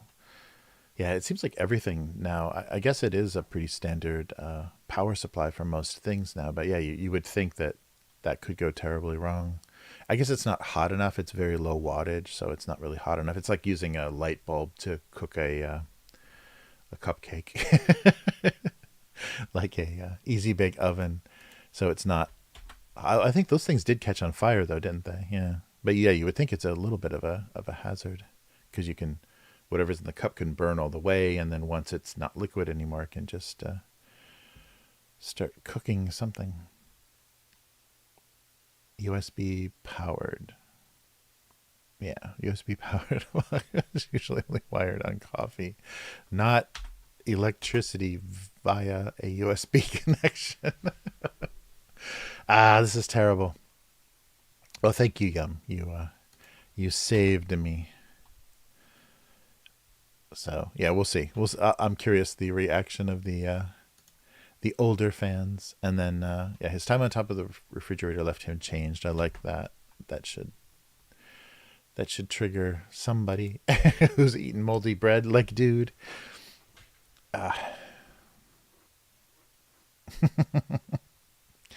The USB powered mug was usually only wired on coffee. All right. Okay. Yeah, I think both of those work. Cool. So just one more check. His time on top of the refrigerator left him changed, as in very moldy. The USB-powered mug was usually only wired on coffee, but sometimes it was USB.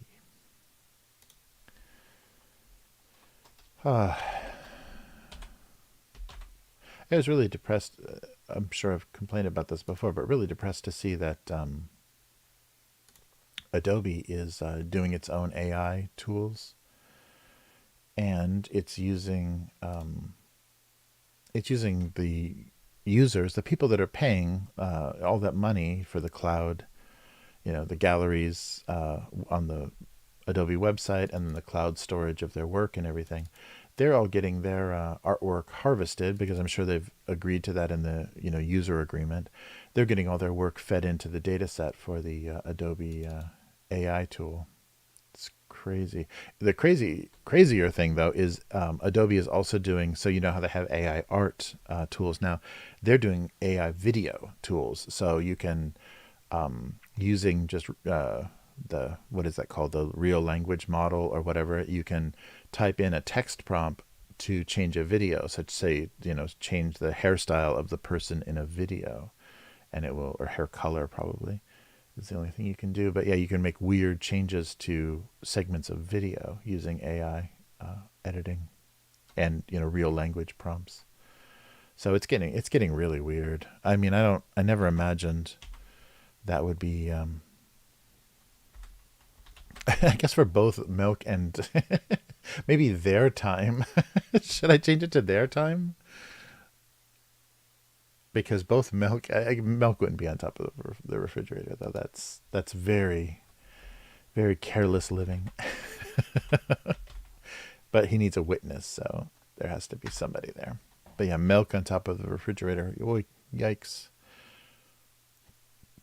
All right, where's my revert? All right.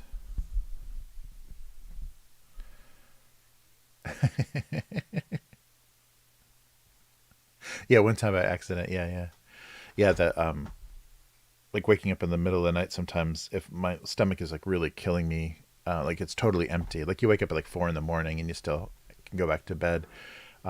My stomach really hurts. Sometimes I'll just grab a slice of bread. And one time I grabbed a very moldy slice of bread and didn't realize it until the morning I looked at the bag where I got my midnight snack from. Or late night snack from. Yeah, Dude and I were talking about moldy bread. Yum. Yum. Hey, Yum. Yeah, really. Yeah. Adobe is just saying, yeah, all your base are belong to us. All right, let's go to the convenience store before Adobe steals this as well.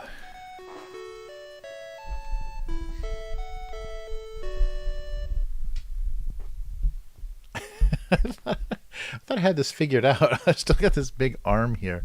I had it coming in at a better angle before. What's going on here? Something is so fucked up. Okay, so that's terrible. Yeah, I thought I had the maybe the camera's at a slightly different angle. I was doing an overhead recording before, so I got the camera all screwed up. All right, well, welcome. Oh, hey, this is not related, and it's going to key out, but were Sun Chips always Korean? Isn't this weird? Yeah, so Sun makes sense, because I think that's a Korean surname. But yeah, this is all Hango. This is all Korean. So at the convenience store, they have they're really good. These butter garlic Sun Chips. So they are the corn chips. Like, I only ever saw Sun Chips at Subway. But yeah, this is a Korean version of Sun Chips. They're really delicious. But yeah, I didn't know. Were Sun Chips always Korean? I have no idea. That's really weird. There's more and more Korean snacks showing up at especially the big chains, 7-Eleven and Family Mart. They are kind of all over Asia. So a lot of Korean stuff. I think I was talking about, I haven't bought any for the stream. I guess I should. But they have these $5 gummies. They're like like either a fruit or planets or these big giant gummies, but they're $5 each. So I haven't bought any of them for the for the live stream. But I wonder if they're any good. Yeah, they're Korean. There's always Korean language on them. So Korea is making giant gummies. But never mind that. This week we have Ramune Rush. So I thought this was really funny because it was Kanro. So we've had a lot of, they do a lot of old traditional Japanese snacks, and ramune is a very standard snack. These, as you can see, are so tiny. They look like little tiny tablets. These are very small little ramune candies, but if you notice the awesome, cool, super nice theming, Capcom's Street Fighter, Street Fighter 2. So all this pixel art. So there were a couple of different varieties. This had the most characters on it, but they branded this with Capcom's Street Fighter characters. I have no idea why, and I don't know why. Oh yeah, there's the logo, and I have no idea why it's Ramune Rush. But and then on the back they have the defeated. Are those the defeated? Oh no, they're not the beaten up ones, they're the selection ones, but the narrative ones. I hope to face hope to face hope to beat a stronger opponent. Yeah, so always I think this is the standard text between battles in Street Fighter. They're putting it on the back of the package, but these are I guess the idea is the sugar in these is not just processed sugar, but it's actually the sugar from the grape flavoring. So 92% of the sweetness is actually from grapes in here. And this package contains at least 250 of these little guys. So let's see if these actually taste good. Yeah, sometimes Ramune is, there's a lot of variation of the flavor of it, and this is going to be some kind of grape version, but Kanro usually does some pretty good candy. Oh wow, yeah, it's just smells like grapes, like wow, like grape juice. It smells just like grape juice, and not like an artificial way, like a very natural fruit juice way. Weird. So this might be just sugar. These might just be made from sugar that they somehow got out of grape juice. Oh. And there's actually three flavors. There's yogurt. So the white ones are yogurt, pink ones are strawberry, and the purple ones are grape. Oh no, blueberry. Blueberry. Sorry. Yeah. I thought that was, yeah. So there's, wow, 3 flavors. But it doesn't smell like, the combined smell smells like grape juice. I guess because it's made from grape juice. And I guess both apple juice and grape juice are the base for almost all, like, even if it says only apple juice or only like strawberry juice or whatever flavored teas and stuff, a lot of the base is either grape or apple, because I guess that's a pretty neutral flavor. So they're pretty hard. Wow, weird, but very natural flavor. Okay, so let's each one separately. So here's a white one. A white yogurt one.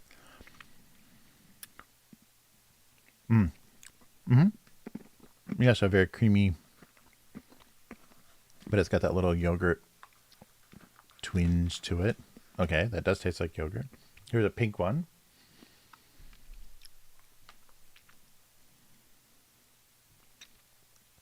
The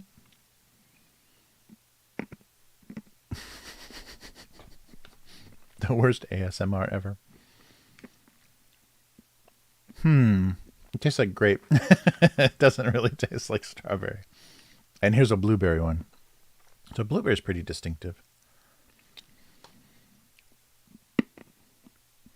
Yeah, I think these, I don't think I should be chewing these. These are really hard to chew. I think you just suck on these. Oh, that's okay. That's a great comment, dude. Yeah, the mic does need eyes. Wow. So the flavor is nice, but it's not quite that what they're claiming on the outside. The flavor is not very distinct, but the combination is very nice. There's a very creamy, fruity flavor, but more grape than anything else, and not quite strawberry. Let's see if they actually say if there's flavor from anything else. Yeah, I don't see strawberry in the ingredients. Yeah, maybe it's one of those psychological flavors. You know how, like, if you taste something that's just like, it's like sugar water, but the sugar water is red, maybe it tastes like cherry or strawberry in some kind of like weird placebo way. So maybe they're relying on that too. Yeah, because I don't think there's really flavor. Yeah, the yogurt ones didn't have a very strong fruit flavor, but the other two are very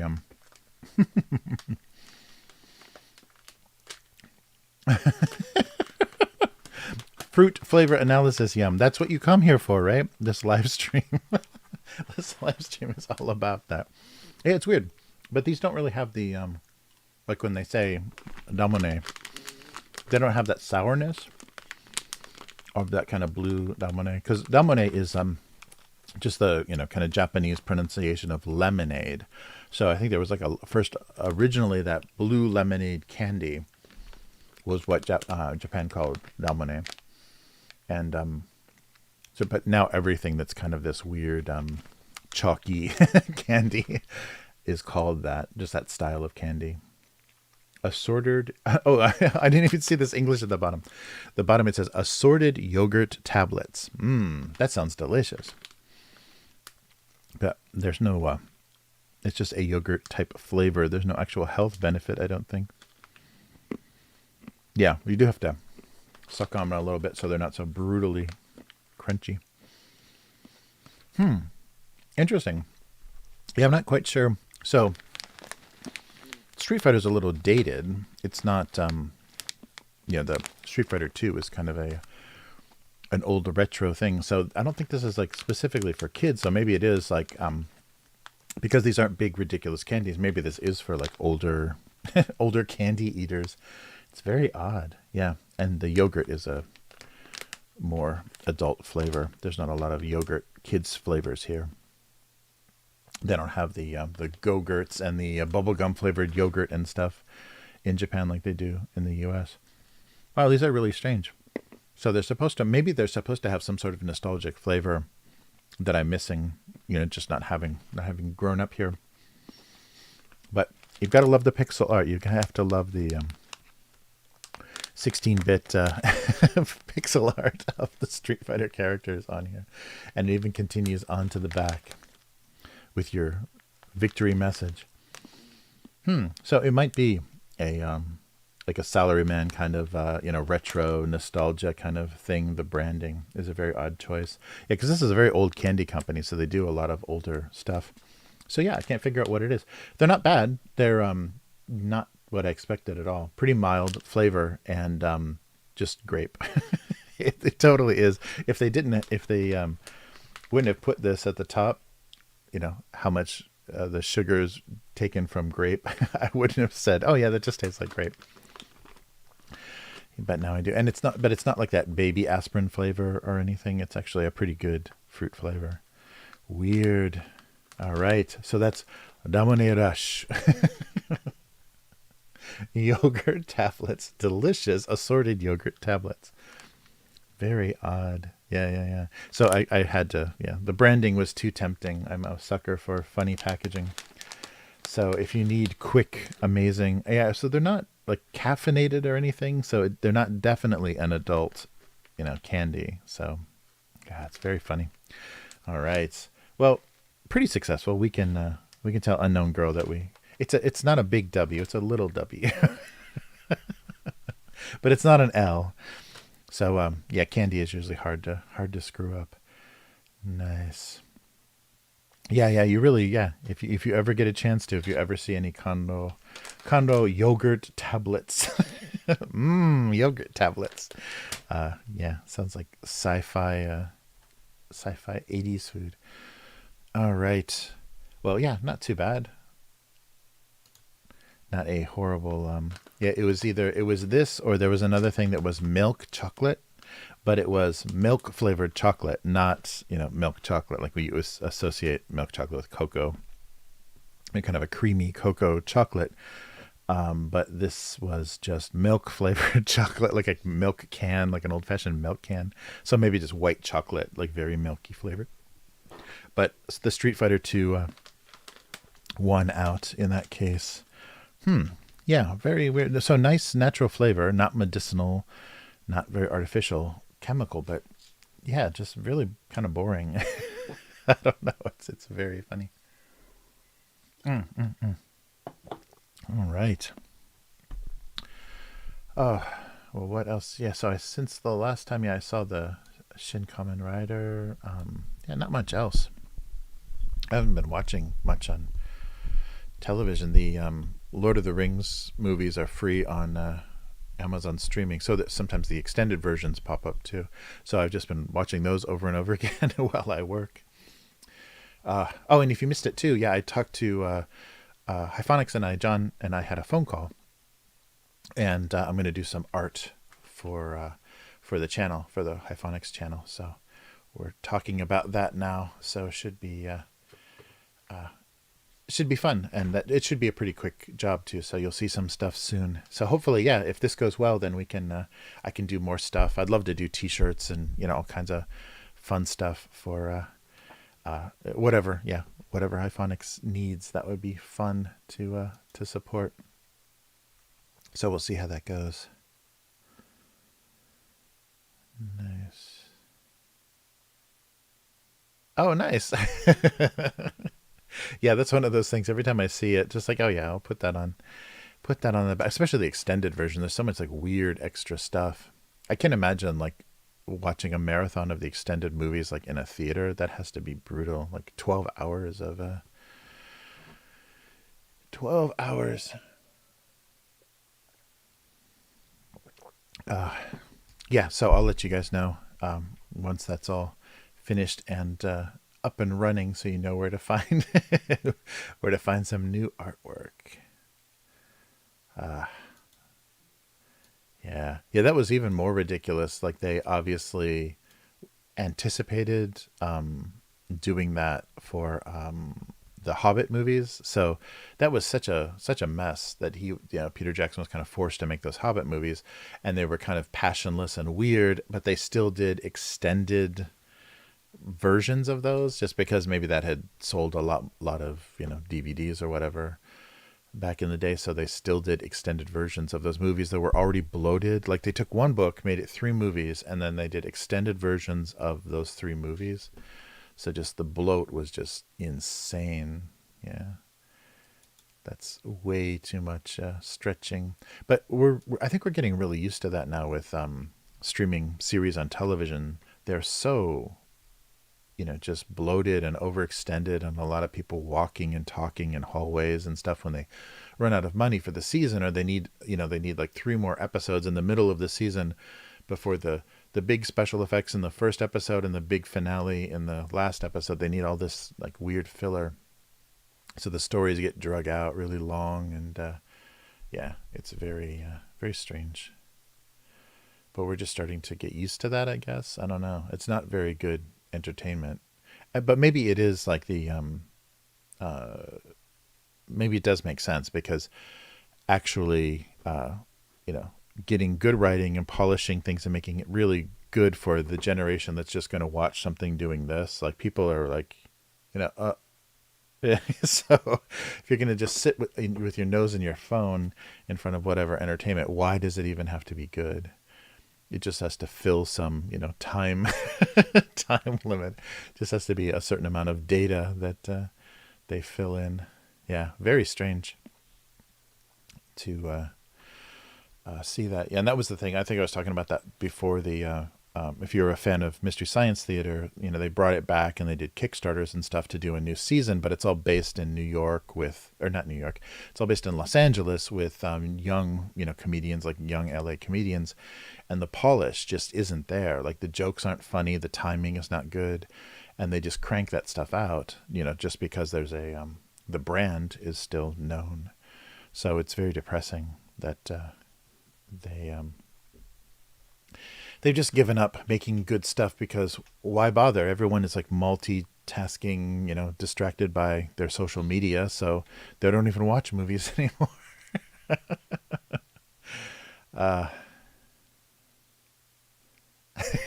Yum, Yum couldn't take it anymore. Too much, too much. Middle Earth, Middle Earth overdose. Yeah, it's funny, all the weird extra stuff, and it's because it's the only movie version of Lord of the Rings that's been done before. Like, yeah, everyone said this is the definitive. This is, but there's so many variations of that, and so many other ways you could tell those stories that would be more and less follow the feeling of the book. And so this was kind of a weird, dark take, and especially the first movie. Is it the first movie? Yeah, when they do the Mines of Moria, like all of that color grading, that early digital color grading. It starts to look really dated. Like the effects look nice. There's still all the CG and stuff looks pretty good in that old film, but when they keep doing all that weird, okay, now it's blue, now it's green, that real obvious, just like the Matrix movies, that really weird over the top color grading they do, that starts to look kind of dated now when they're digitally altering the picture so much that it looks weird and artificial. I don't know.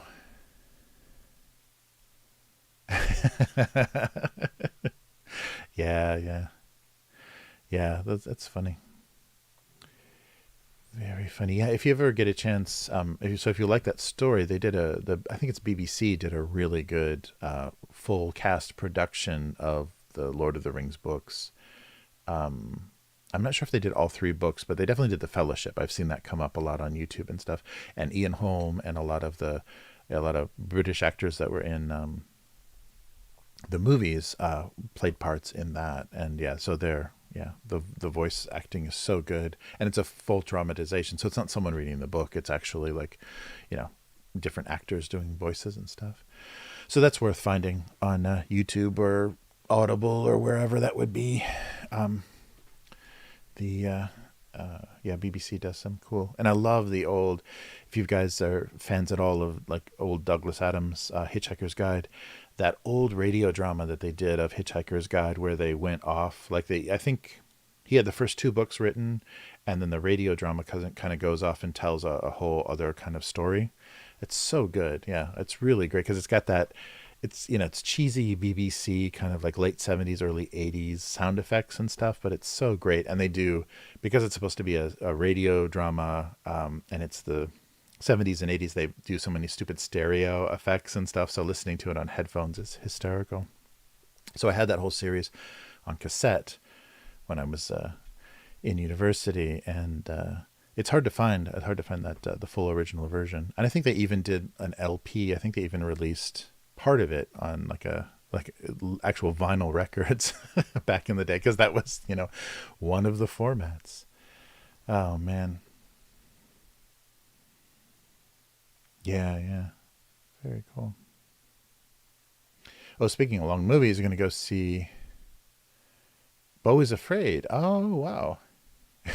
Get drunk in the back. That's that is the best. If you have one of those permissive movie theaters where you can get high and bring alcohol, that's the best movies. What was I forgot what I saw with a bunch of coworkers where we got really high, and like I would have not, like I would basically have said no, I don't want to see that. But when they're like, yeah, we're gonna go and we're gonna smoke in the parking lot before we go in, I'm like, okay, let's see. And it made the movie so much better. We actually like had a reaction to it where I probably would have just slept through it if it was under normal circumstances. But yeah, it's so funny. uh, Nice.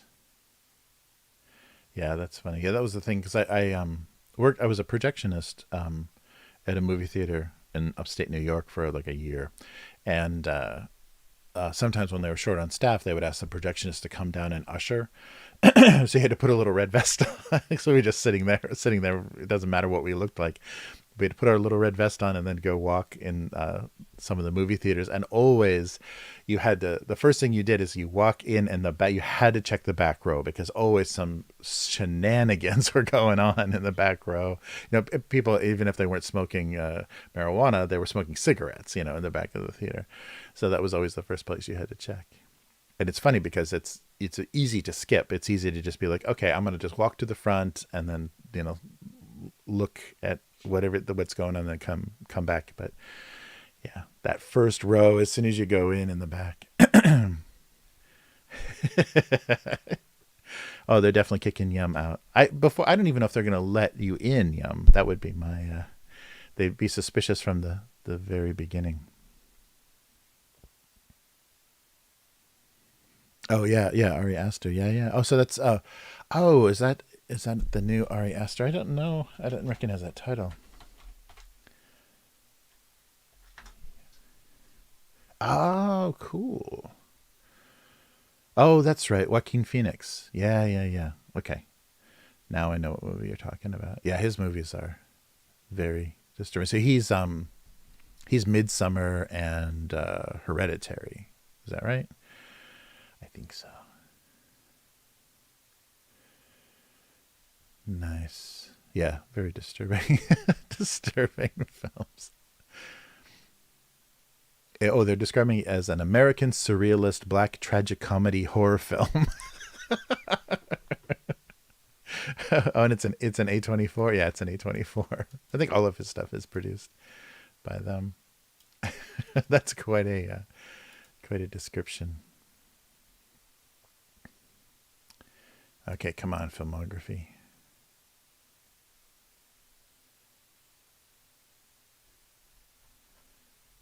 Known for, yeah, Hereditary, Midsummer, Munchausen. Really? He did a short film.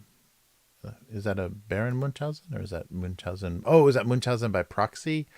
Ugh, a Pixar-inspired montage. Oh, yeah, it's a Munchausen by proxy kind of thing. Ooh. Ooh, that sounds brutal. Yeah, they're listing his first short film as a story about a mother who can't handle her son leaving for college and delays his departure by making him sick. Yeah, unfortunately, it goes too far. Ugh. Yeah, that sounds creepy. Yeah, so of course it's Munchausen by proxy because it's Ari Aster. Ah, nice.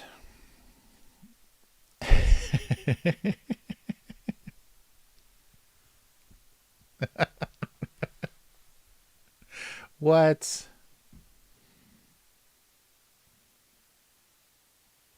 Nice. A girl hiding chickens in her bags. That's the twist. That's the twist on this whole live stream. Is Yum. Yum is revealed as a lady all along. Oh, Yum. Oh, yeah, that's right. Is that the same director? They're not listing that in IMDb, but yeah, I've heard the plot of Something Strange About the Jeffersons. Oh man, yeah. Anybody that doesn't, so I know it's been spoiled. I haven't seen it, but it's been spoiled for me. But that would be a fun, like a group watch, like people that had no idea going into that what that was about. That would be nasty. Yeah. So yeah, that was spoiled. Some podcast was talking about that, and they totally spoiled the Johnsons. That's right. Something's yeah, something strange about the Johnsons. Oh yeah, it's brutal, dude. Yeah, don't look that up. Just go watch that. Go watch that movie with not knowing anything about it going in, and it will. It sounds like it'll mess you up pretty bad. Nice. Yeah, just go watch it. Oh, it's on YouTube. Yeah. Oh, God damn. Yeah, it's just an indie film, isn't it? Yeah.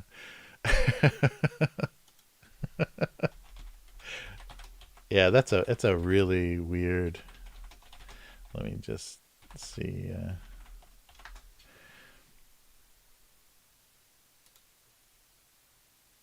Yeah. So yeah. Oh, that is Ari Aster too. I didn't know that. Oh man.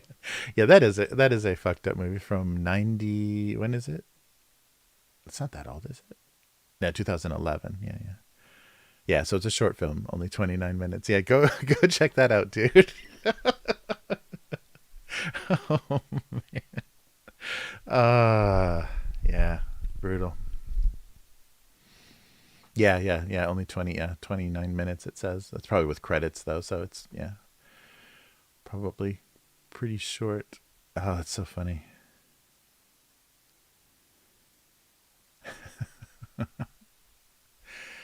Oh man, brutal. Yeah, that's good though that there's still directors doing, you know, uh like shocking or like noticeable things the way you're not just bored by the predictability and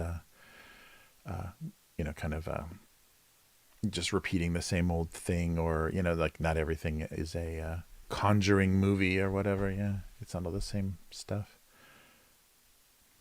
Oh, that was his thesis film. Holy shit. Well, no wonder he's gotten, yeah. So, the strange thing about the Johnsons is the title. Yeah. So the strange thing about the Johnsons was Ari Aster's thesis film from the American Film Institute graduate school. Damn, that's quite a thesis film. Yeah, it's interesting. He kind of equally depicts strangeness in like social groups, or like Midsummer is definitely a kind of a weird indictment of like pagan Scandinavia, and like how would this be a thing, and why, and it makes it a horror movie because it's so outside what our like traditional suburban you know thinking would tell us is is acceptable. And so yeah, he started off doing that, and yeah, and really using the so like the race or the setting of the characters does play into it. I think he's like very aware of race and culture in a very interesting way.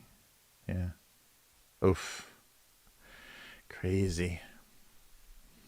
You went in blind watching Hereditary. Yeah, yeah, yeah. Yeah, that's got some. Whoa. My books, my books. That's got a weird yeah, it's got some pretty shocking stuff in it too. We're just like, oh damn. Now we're dealing with this. That actually just happened. Yeah, definitely. Yeah, very cool. Something.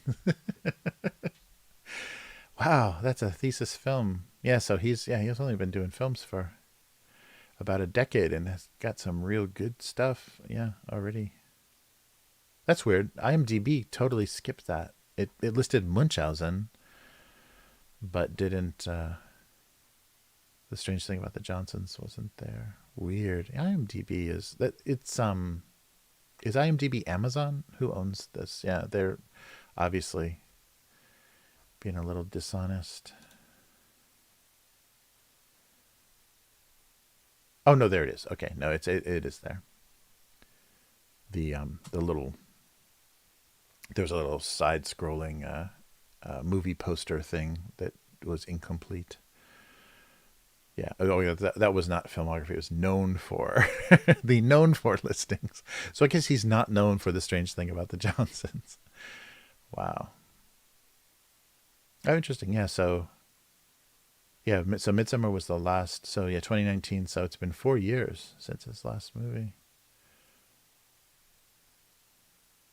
Oh, and everything else. Yeah, everything prior to Hereditary was just short films.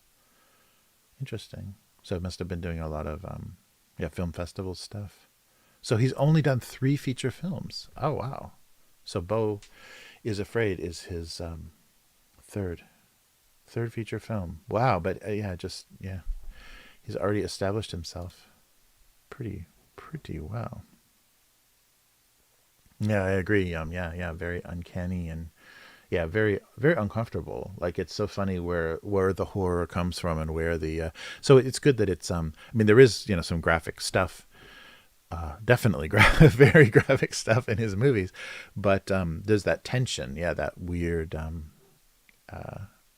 yeah, there's a weird tension and kind of psychological part of the horror that works really well. Yeah, yeah, it's been 4 years. Wow. Yeah, so but with production companies like or is it was a releasing A24 is what, a production company. So if they, as long as they exist, yeah, his movies will keep existing. That's good. They'll have, somebody to distribute them. Oh, that's cool. So the son of a poet mother and a musician father. The first the first movie he remembered going to see was Dick Tracy. So the Warren Beatty, Madonna, Dick Tracy when he was 4 years old. No wonder his filmmaking is so fucked up. Wow, if that was the first movie I'd ever seen, I don't think. Oh, that's so funny. So the film featured a scene where a character fired a Tommy gun in front of a wall of fire, and Astor reportedly jumped from his seat and ran 6 New York City blocks while his mother tried to catch him. Oh, that's so funny. So he was traumatized by Dick Tracy, the movie. Wow, that's so funny. And he lived in England for a while. Oh, interesting. I wonder. I hope that's true. That's a really funny bio. You never know though. That was submitted by somebody. Submitted. Yeah, it was submitted by a user, so it could be have the reliability of a Wikipedia entry.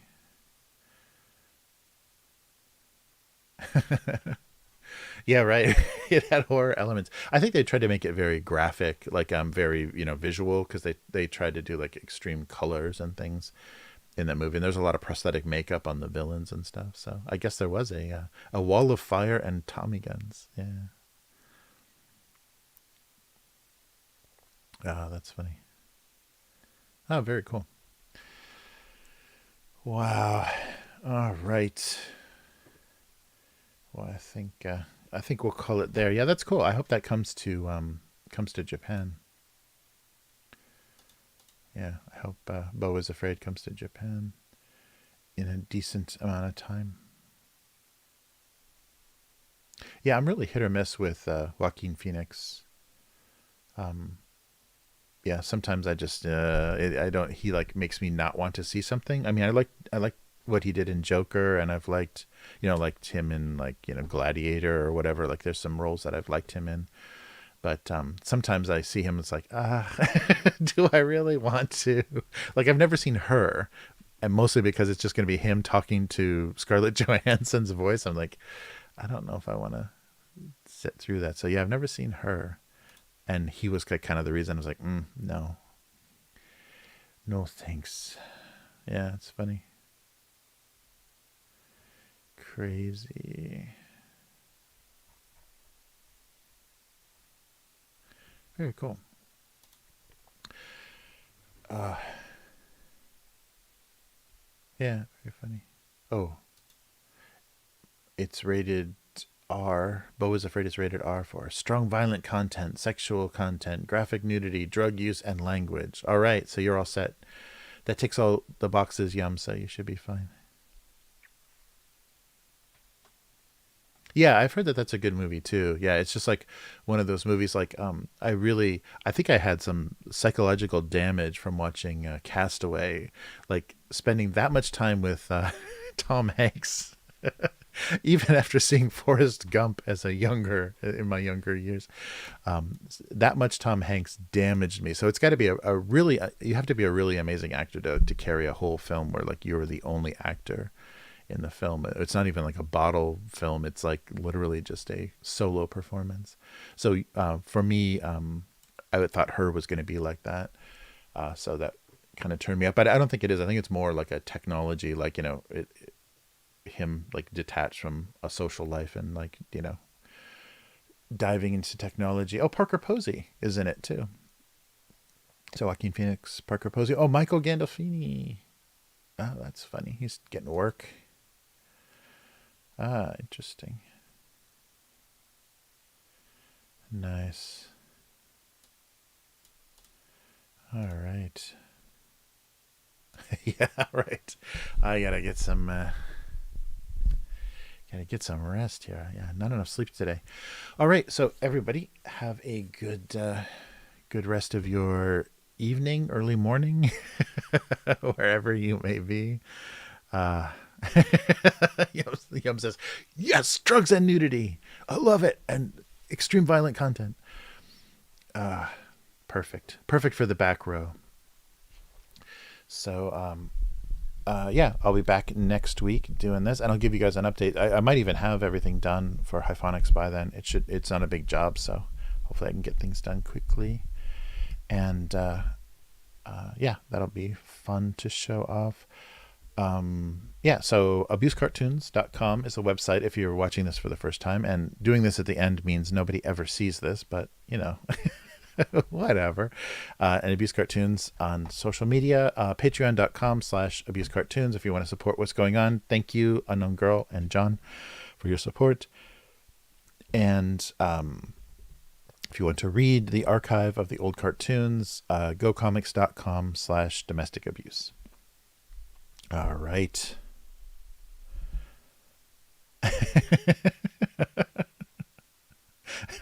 Nice.